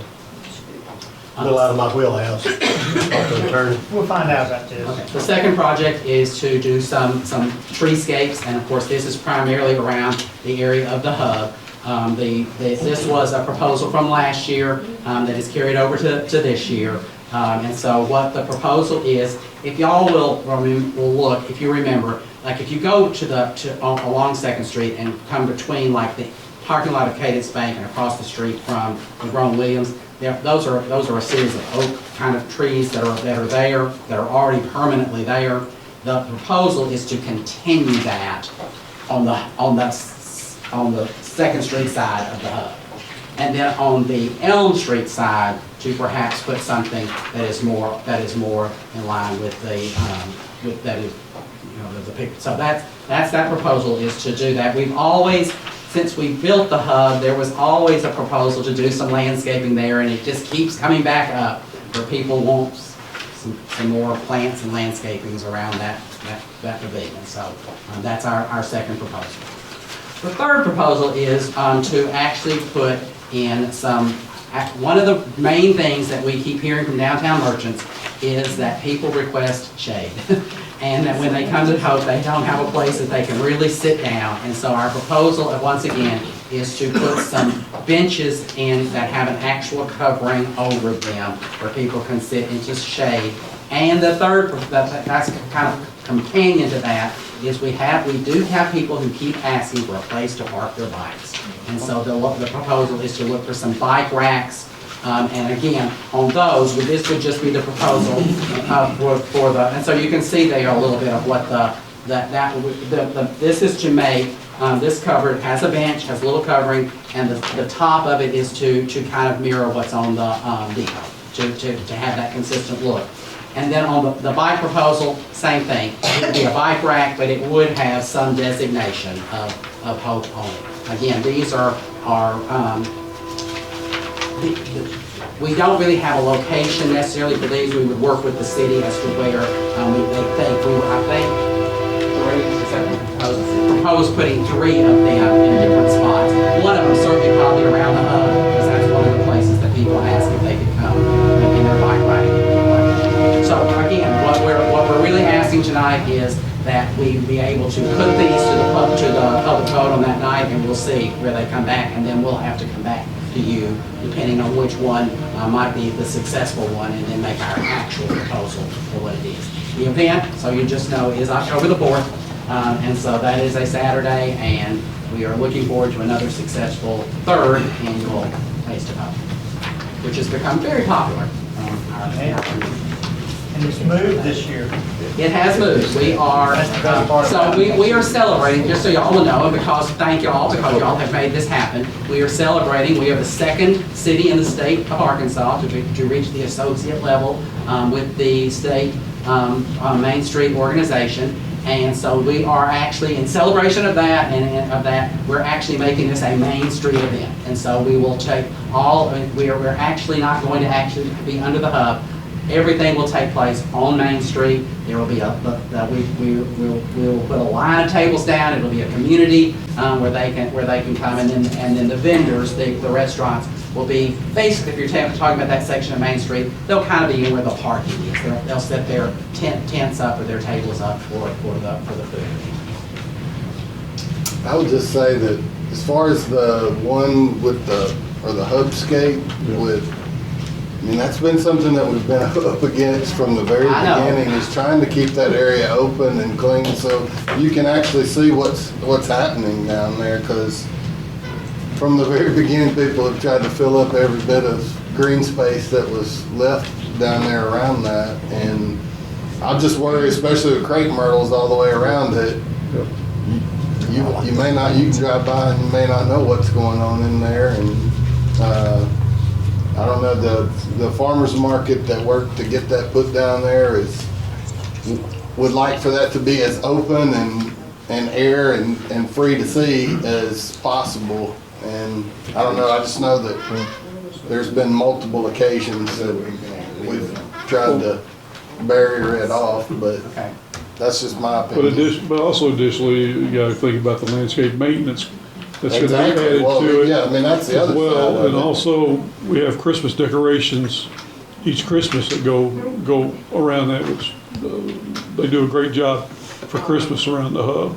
So just keep that in mind. I mean, there are some things I'm sure that can be done, but just not, yeah. Well, that could be, some of that could be in the design. It doesn't have to be in a straight line. There can be some design to the planting of this video. It doesn't have to be that many trees. No, it doesn't. Trees. Yep. Are there any other questions or anything? Any other thing you need more information? I guess y'all wanna. What we want is permission to put these in, for the vote on October the 4th. And whichever one is approved is coming back to us. Yes, absolutely. So there's a motion to approve.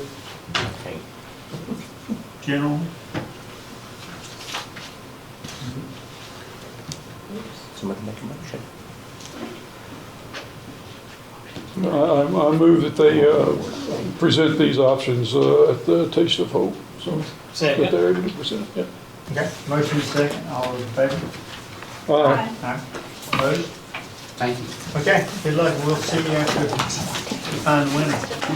Mark, you said you abstained from that? Yes, I did, yes. Cindy, you abstained from the vote? I'm on the board, so I can't, it wouldn't be right.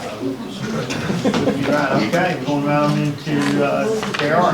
Ms. Sinai Bautista is present to talk about the beautification committee. They've come to you earlier and made a request, and y'all think y'all had some questions for them, so they've gone back and done some examination, and she's back before you. So, per the board's request, we did contact some local suppliers for the quick models.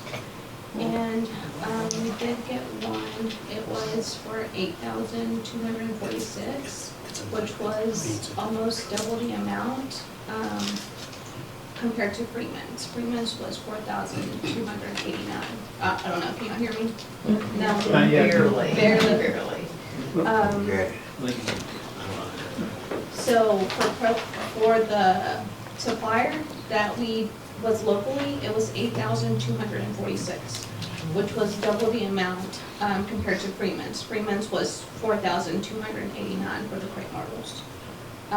So we That was did- for the same number? Yep. Yes. Okay. Did one have installation and one not? It was pretty much all the same. Everything that we had did, like, that Freeman had supplied us, well, he would have the 18 crate myrtles, the labor, and part of compost. So it would be pretty much the same. And just to remind the board, these are crepe myrtles y'all want to put in the planters that around the streets. Yes, in downtown. And on what streets were they again? It's down Main Main. Street, and then part of 3rd Street. Second.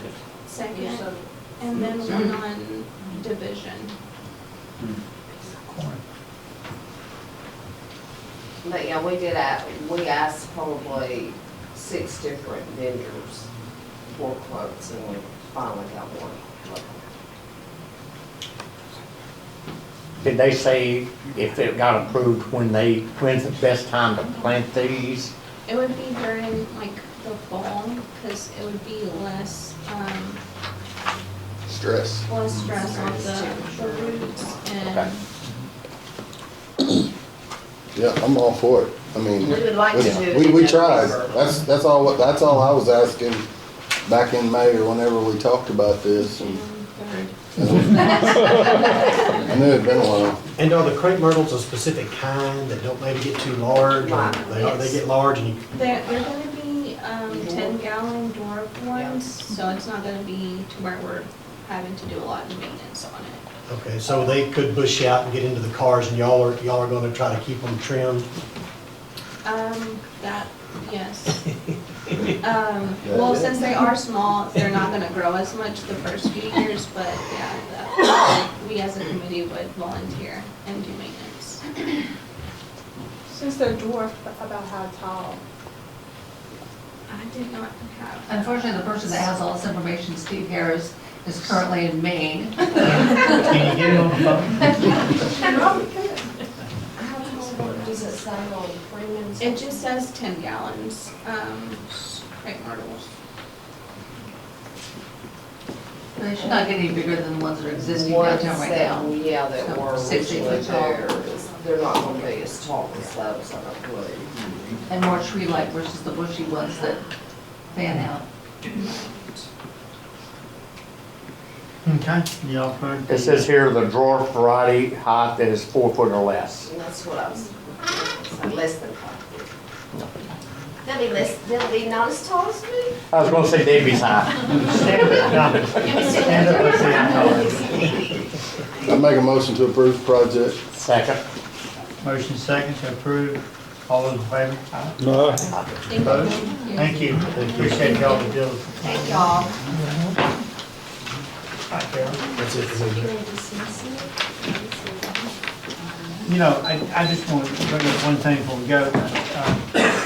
The red lights by Cadence Bank, the city took one of them down, going toward the west. I was following somebody the other day, there were two lights up and one was covered up with a black bag. And he ran that red light, and I couldn't blame him because the light was in the middle of the turn lane. And so we're gonna have to make a decision sometime in the next, what we're gonna do about that, those lights over there. Either we're gonna spend a whole lot of money or we're gonna Buy some stop take it down. signs. Yeah, staff would recommend stop signs on Elm Street and removing the lights Yeah. as soon as possible. Then maybe we could use some parts from those lights to maintain Hazel as long as possible. Because we know the state will not help us with Hazel any longer, they will not help us with Elm Street any longer. People run those lights all the, you tell your loved ones, never go when the light changes. Hesitate. No, you gotta hesitate. Yes, because it is very dangerous. Especially with bypass. Yeah, and there was like 5 people inside that box, and I could tell they was doing all they could do. Kenneth, tell the board the process for closing an intersection. For that intersection, we'll have to put it in flash for 45 days. We'll put stop signs up and put it in flash. And after that 45 days, it'll go completely to the stop sign, and we'll have to remove the heads and the wires. So if y'all want to approve that now, if y'all want to do that, we will start moving that way to get this problem resolved, if y'all want us to do that. If not, y'all want more time, take more time. It need to be worked out.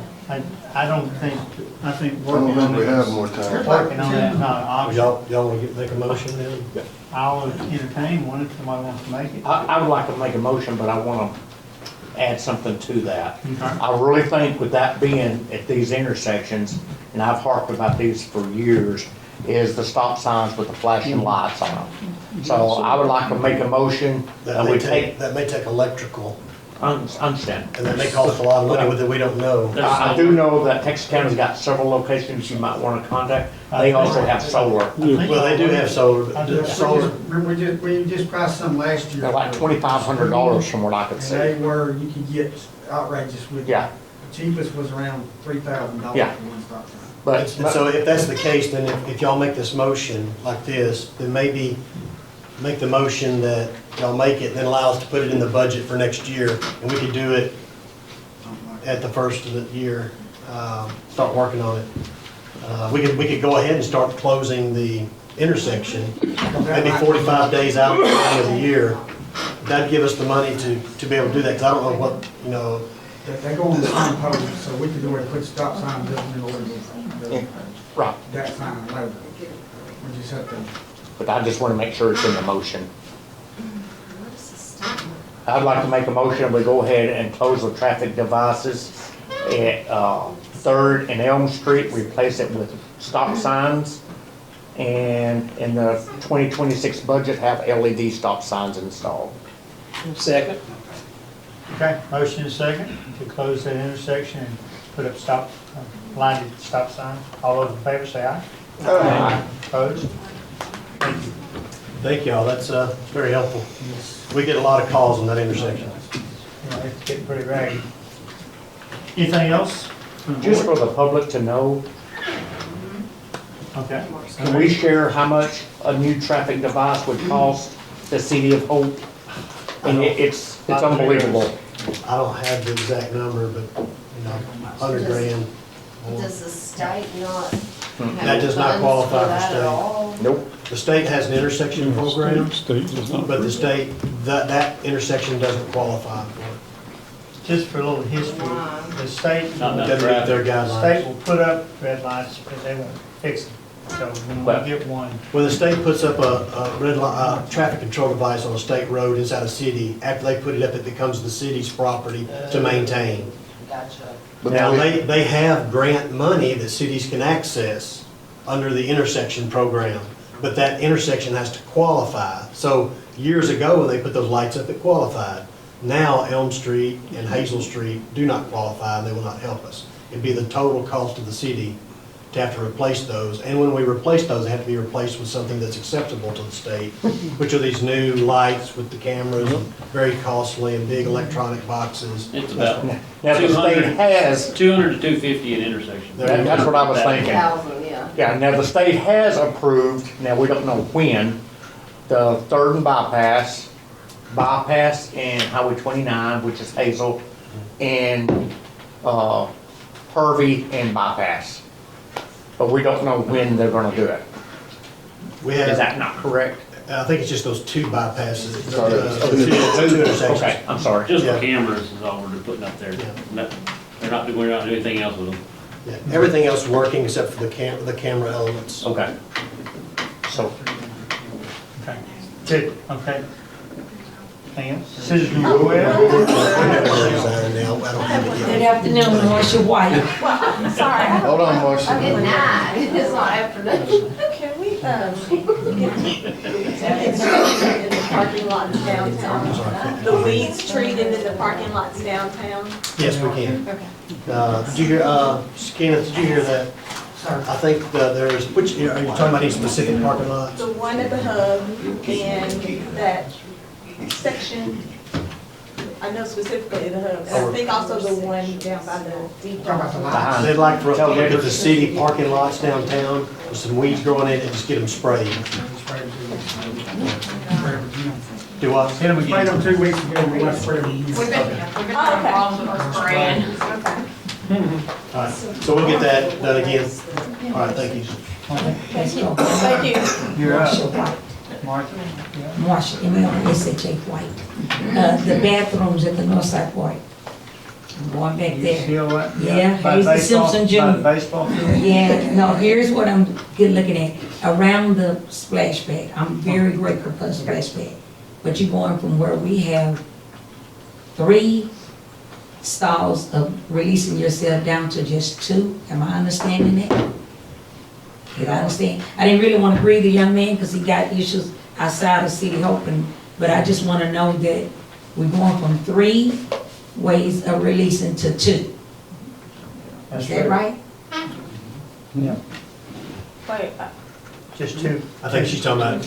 Right now, there's Oh. 3 ways of releasing Okay. yourself on that end, and you don't have a splash pad, you just have the little playground facility, and you have your picnic table, and when we do functions out there, it's already kind of an issue with just a handful of people that are actually at the park now.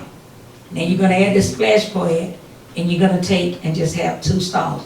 I'm really not feeling that, but at the end of the day, I just wanted to make sure I understood what we were doing. So right now, you're saying there's 3, It's 2 stalls in the female, and it's 1 stall in the male. okay, But now you telling me we're just gonna have 2 toilets on that end. that'd be correct. That's the way it's designed. There have been situations where there have been 200 people out there. Stand up, Mr. Shaw. we don't know who you are. State your name. My name is Charles Brown. I wasn't intending to say too much, but she's right in a way, because I've seen a lot of times you have a minute 200 people or better at that big pavilion.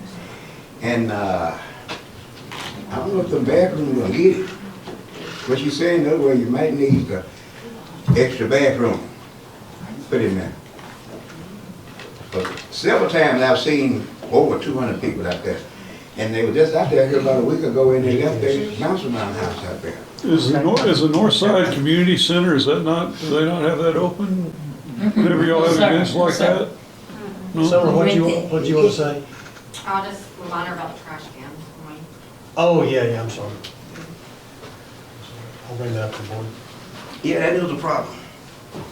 could we check on the price difference of adding an extra stall? Sure. To each. Over here or not? So, Yeah. How many are being placed at Fair Park? I don't know, we don't have those design, all those stuff done yet. Sounds like there's about 50. The one at the tennis Yeah, court at the is the tennis same court. thing, it's It's a a 1-on-1. 1-on-1. Yeah. More than one at the tennis court also. So right now, y'all have approved the design of that bathroom. Do y'all now want to tell me you're unapproving it? Y'all can take a motion on that, because I just need to know how to move forward. I don't want to move forward against the board's wishes.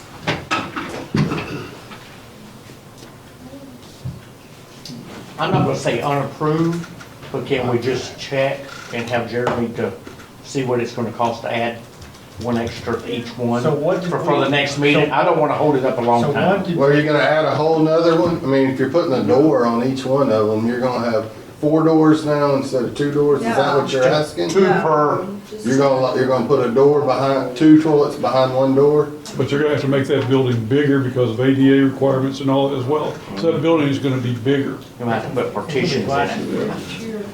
It's gonna be- But I do see, but I kinda see their point because we're gonna be adding more activities there, but less. How many bathrooms were there previous with the pool? With the pool bay? Yeah, with the old the bathroom building. That's what I'm telling you, right now, at the existing bathrooms out there, it's 3. Yes. With the pool, the old pool? Yes, sir. Bathroom that we Yeah. talked about tearing down? Mhm. It has 3? Yes, it was actually 2 in the females' little bathroom, Right. and 1 in the male. Okay. They didn't have But now showers. you're adding more play, sir, yeah, you have a shower, yeah. But you're adding more playground equipment, and look, again, we have classrooms, we have different little function out there. Sure. And it's already a nice overflow that we're running from there down to the other one, which has 2 stalls in the men and 2 in the women, in a urinal.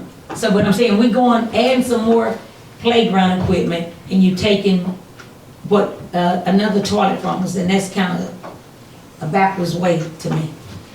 I'm thinking you either should have stayed with the 3 or make it 4 ways of getting your waste with the same little cubic. I'm not saying go big and fancy, I'm saying at least 3 ways to release. But we at least have to go by ADA, America's Disability, I mean, which Yeah, that's gotta be what so we wanted big. to do. We wanted to be able to refurbish those that were there and use that building for historical purposes as well. But when they tell us what it's gonna cost to build, put that, basically you're gonna have to tear it down to rebuild it. Right. And that wasn't gonna make any sense. No, But, I mean, I hear what you're saying. yeah. I mean, I think it's ridiculous that we ended up not having bathrooms down at the pocket park because of money issues. We had 0, we got 1 at the hub. Right, I real. mean, we need places. Right, real. It's, we need to find somebody that can build them at an affordable cost. 'Cause Right, real. $100,000. But he said he could be it local, so let's get a local guy who can do at least 3 stalls. Well, it's basically start over at that point. I mean, 'cause they've bid it. Okay. See, you can remodel anything.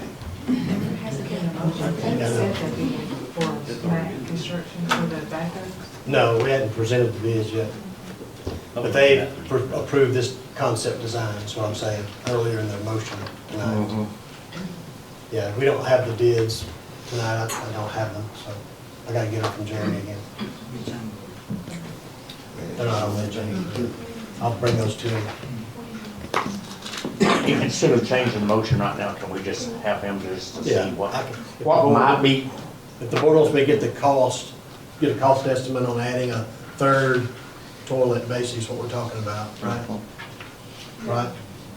Yeah, Yeah, that'll sure. work, yeah, just add it. So, need a motion to, I'll need a motion, y'all just tell me good, I can do that. okay.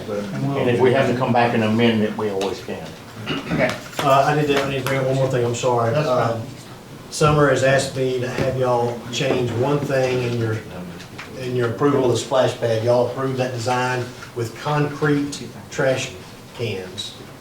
She would like to not have the concrete trash cans. She'd like to have the trash cans that are similar to the downtown. I don't know if they'll be the exact same color, what are. They're gonna be blue to actually match the splash pad. But they'd be made similar, and so if y'all could approve that, if y'all want to approve that, she's requesting that. Okay, we need I'll make a motion, we change the receptacles at the splash pad instead of the concrete one to go to the ones that we use in the downtown area. How many are there? There's 2 there, that in the original bid, but they were just straight concrete, not colored or anything. And, the ones I'm proposing will be identical to the blue benches that are already metal that will be around the splash pad. So it'll just blend in better. Second. Motion is second. All those in favor? Aye. Opposed? Talk to you every day. Okay. You may. No. Oh, I know you. Willie Walker. First want to ask, are there any plans to put a fence by Cave Hill Cemetery on the east side? The fence that was there was taken down because it's about to fall down. Yeah. Yeah, the one that was kind of rusting and falling down, tree fell on there. There. I think we talked to the association president at the time, they thought that'd be good. and- Yeah, we talked to somebody and they gave us permission to do it. Yeah. Kind of wouldn't do that. So needless to say no. The city manages all of that. There's no association doing active management any longer. The city does all the work out there for Cave Hill and Rose Hill. Gerald, can we look at the budget and see if we can put that in the budget? Yeah, we could definitely, if y'all want us to add a fence, and what kind of fence you want. I wouldn't recommend just typical chain link, that just doesn't look good over time, it rusts, it's bad, it bends, people jump it, cut it. We probably need something, even a little more decorative. Right. I know we're gonna be talking about that in the next 2 to 3. Yeah, we can definitely look at some ideas and present them in the budget if you'd like to do that, if you want me to. Right now, it's definitely easy to mow and maintain, because we don't have to go around. That does look nice. Yeah, we keep it looking better. Before, it was a ditch, people were out there and get wet, and ruts would be out there, and it's hard to do anything with, and now we do a little better job, I think, maintaining it. But we can definitely have a fence around. Is that something we could set the fence back a little bit further back instead of where it was at? Into. I'm just asking. Ray's out there, they're really close. They're close, okay. Yeah, We'll look into it. that whole thing is Look the into problem. next year's budget and keep up with us, you can help us with That's what happens when it rains. And the association, the Rose Hill Association, gives us money to help us. Maybe the Cave Hill Association, if they could ask for donations and stuff like that and help us, that'd be great too. Okay. 10-4. We might be able to create a partnership. Yeah, that'd be great. Also, I think on a previous meeting, I disagreed strongly with the city manager on who was responsible for the problem that exists at the end of West Greenwood. I'm not here to debate that tonight. Yeah. I would like to know if the city has done its due diligence on seeing what it's going to take to keep that manhole from overflowing. So what we have done is we tasked the wastewater department to go out and smoke test the whole area again. And they have determined that there is some problems in that area.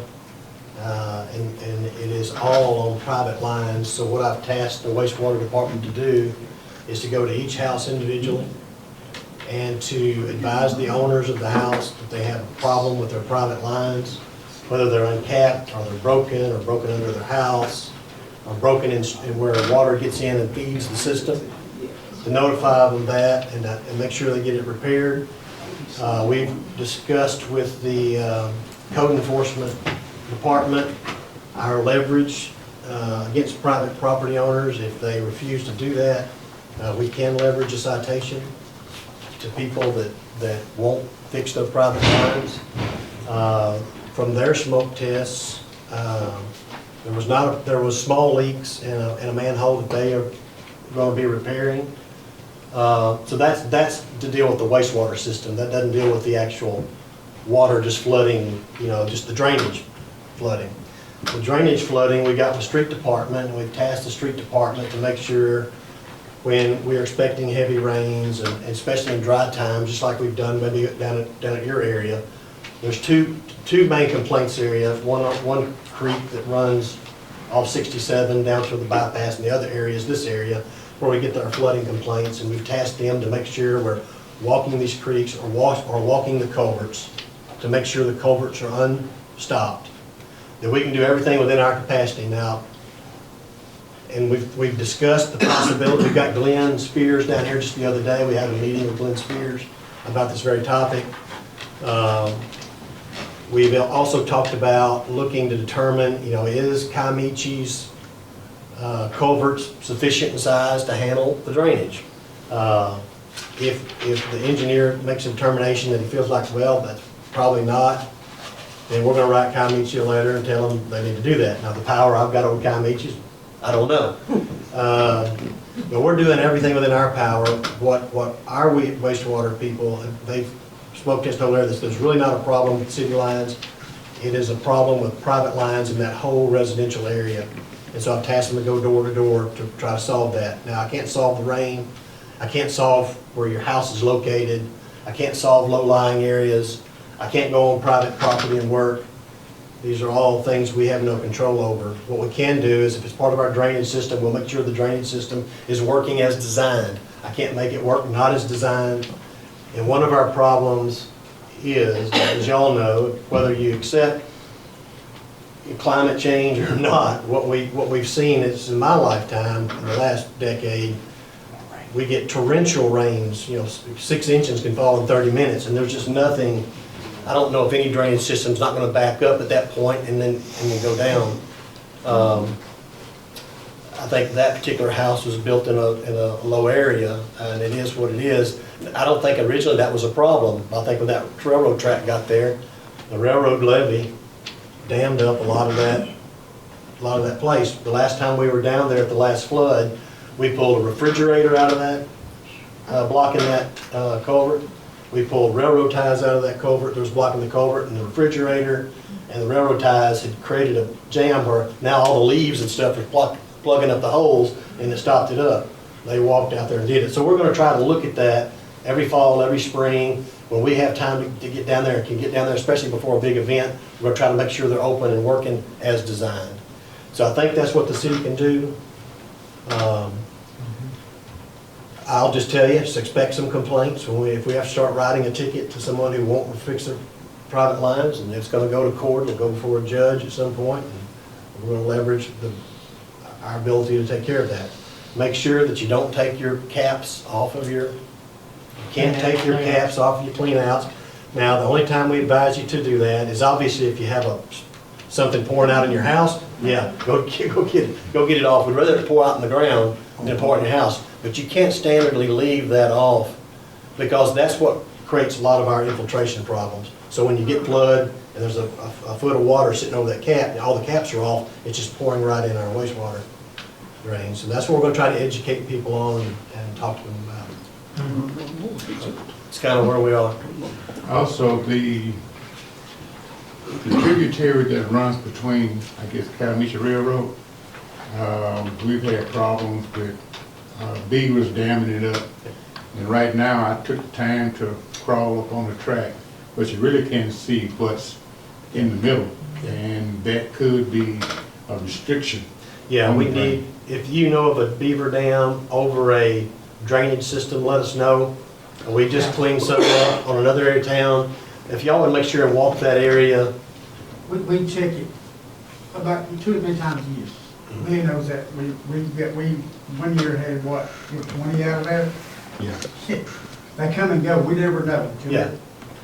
If we just keep checking on that, and then while we've got, we still got our big track hoe here. Anytime we have our big track hoe here, let's make sure we're checking that and cleaning out the stuff. The beavers are hard to make. I can go look at it this week and next week. Yeah. They got something built. There may be nothing there one week and something there a week later. But if you do see something like that, let us know. Vegetation is growing up to where you really can't even look up in there. Yeah, so vegetation is going to be another thing very similar to y'all's. We're not going down and cleaning vegetation on private property. What we are trying to do is maintain the part of even though that creek is not City of Hope Creek, some creeks receive a lot of our drainage water. So talking with Randy, months back, a year back, we believe that we can go on that because it's part of the city's drainage system and make sure the creek stays clear. And that's what we do. But we're not cutting someone else's trees. We're not taking down bushes that aren't ours. We're not getting into any of that kind of legal quagmire. And Randy may want to talk about this. I don't know if he actually heard what I got to say, but I think that would be Can you hear me, Randy? Yes, I can. Did you feel like that's fairly accurate? That's accurate, what you stated, yes.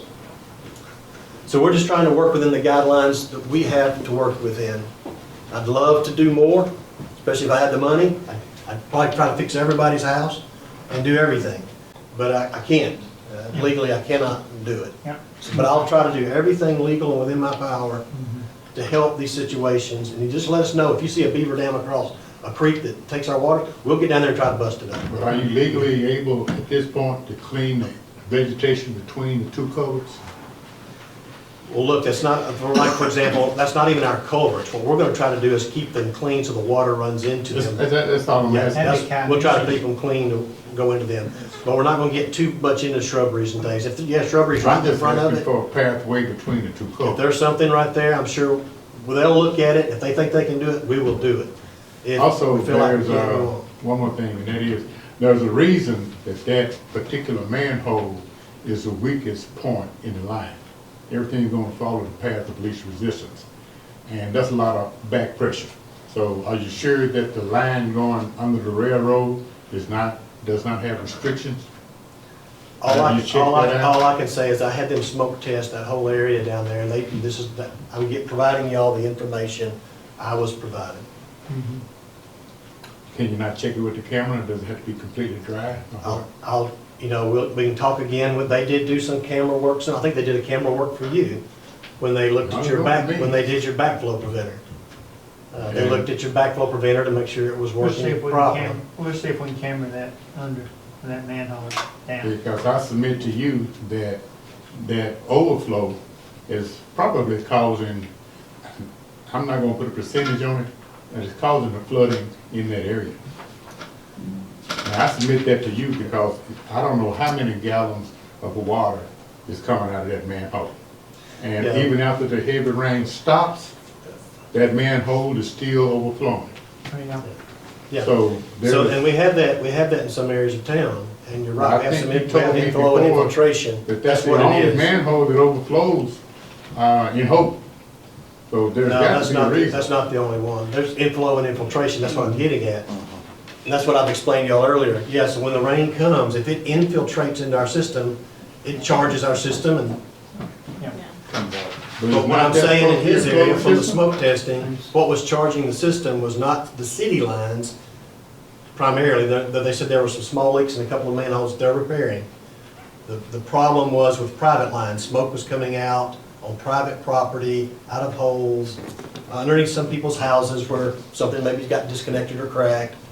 And yeah, if water gets on top of any line that's broken, it's gonna enter that line and charge the line, no doubt about that. But it's rainwater charging that line, the rainwater is charging that line. We'll keep struggling. See if we check that line under the. I think the city should offer me reasonable service. And I know you have to look at a lot of circumstances that surrounds that. But I think you should be able to go to your wastewater plant and compare your figures and statistics on a normal day and a certain time period of rain, how much you got. We know it's leaking. You was on the board, I know you've been on the board with me. I mean, Yeah, it's leaking, we could work but when you got that kind of pressure work coming on that down the sewer main line, it's gonna be more than individual household sewer taps. I mean, you're talking about pressure that's pushing a 150-pound piece of metal up off the hole.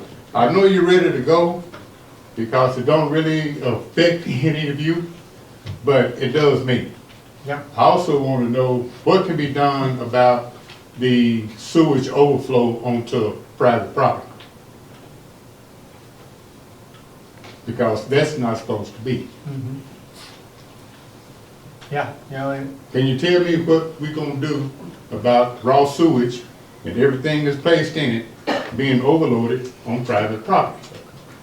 Because that is private property. Well, that's what I'm trying to say. When we have these overflows, you admit it happens during these rain events, correct? But I can understand that to a certain degree.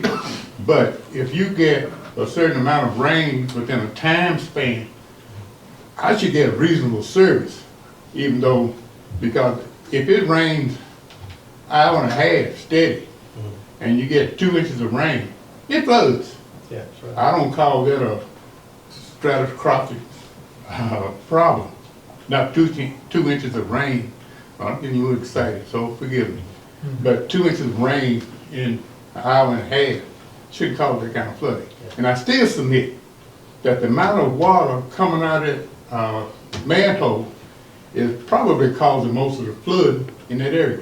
And it's flooding me with raw sewage. Yeah, it's the rainwater causing the flood. Well, can you, I know time is short, so if you could give me either state agency or federal agency that I can get in touch with to find out what my rights are and what I can do. Cause y'all already got y'all lawyer and you got you already situated, but Well, I don't think it's proper I think for we're raw trying to do sewage. everything we can to solve the problem. And let us check that line from that manhole down, where the camera is. I still would like for the city to give me the information like the for state agencies and federal agencies that I can get in touch with. Okay.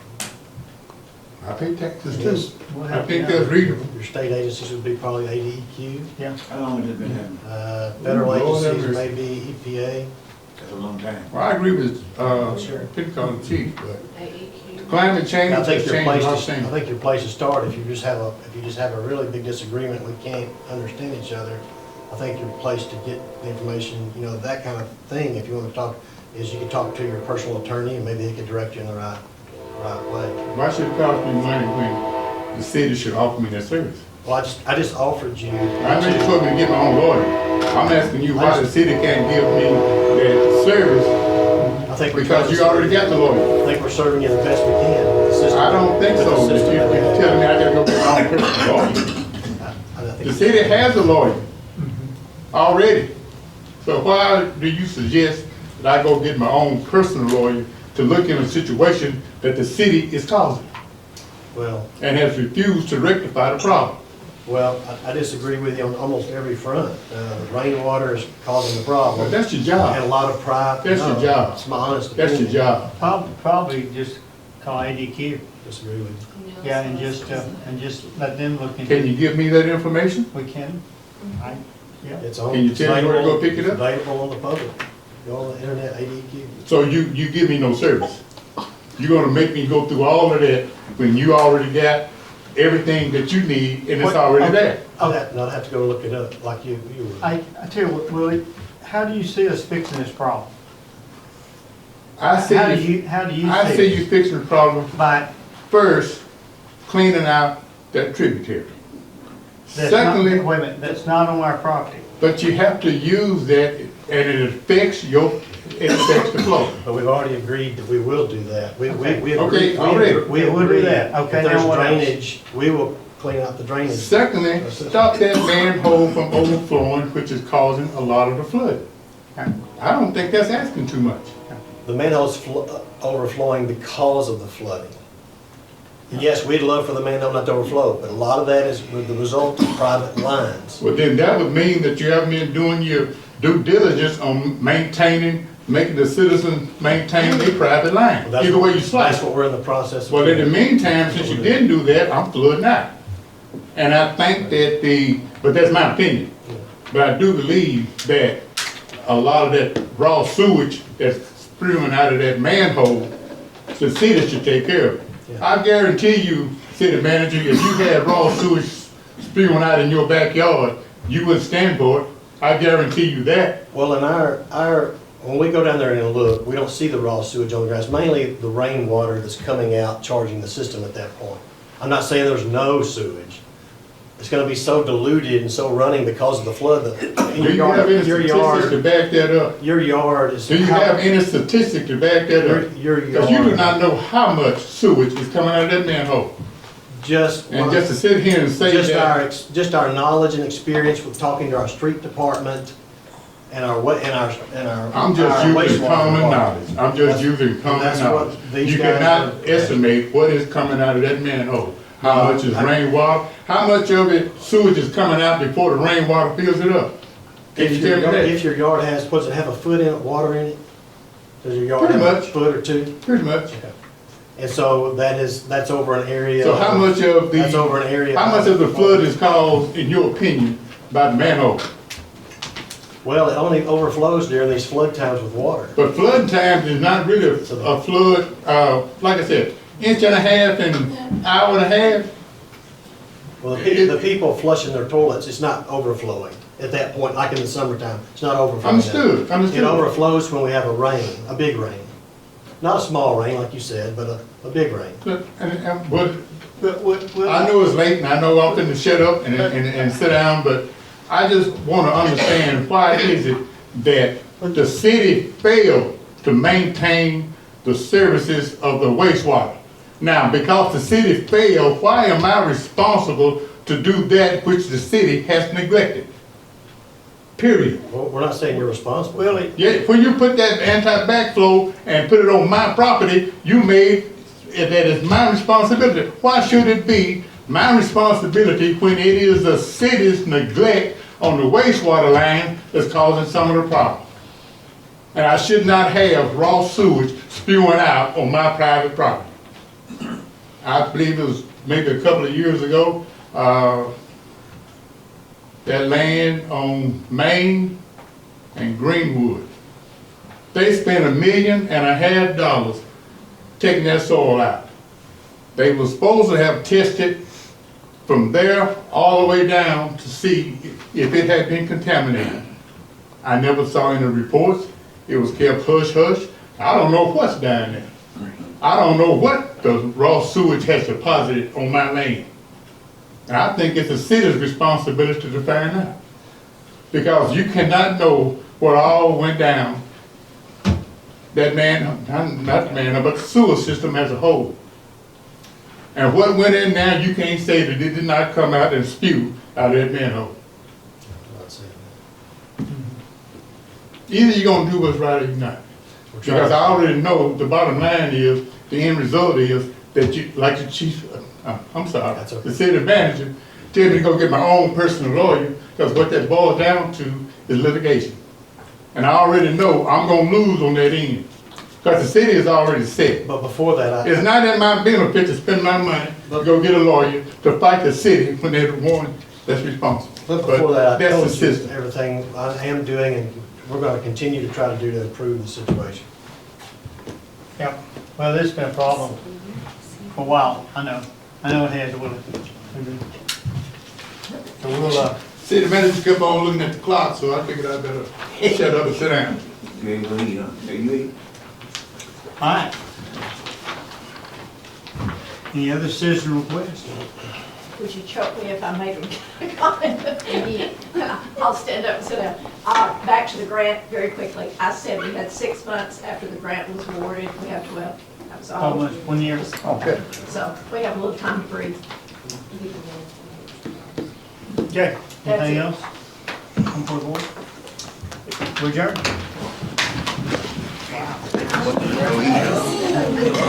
Yeah.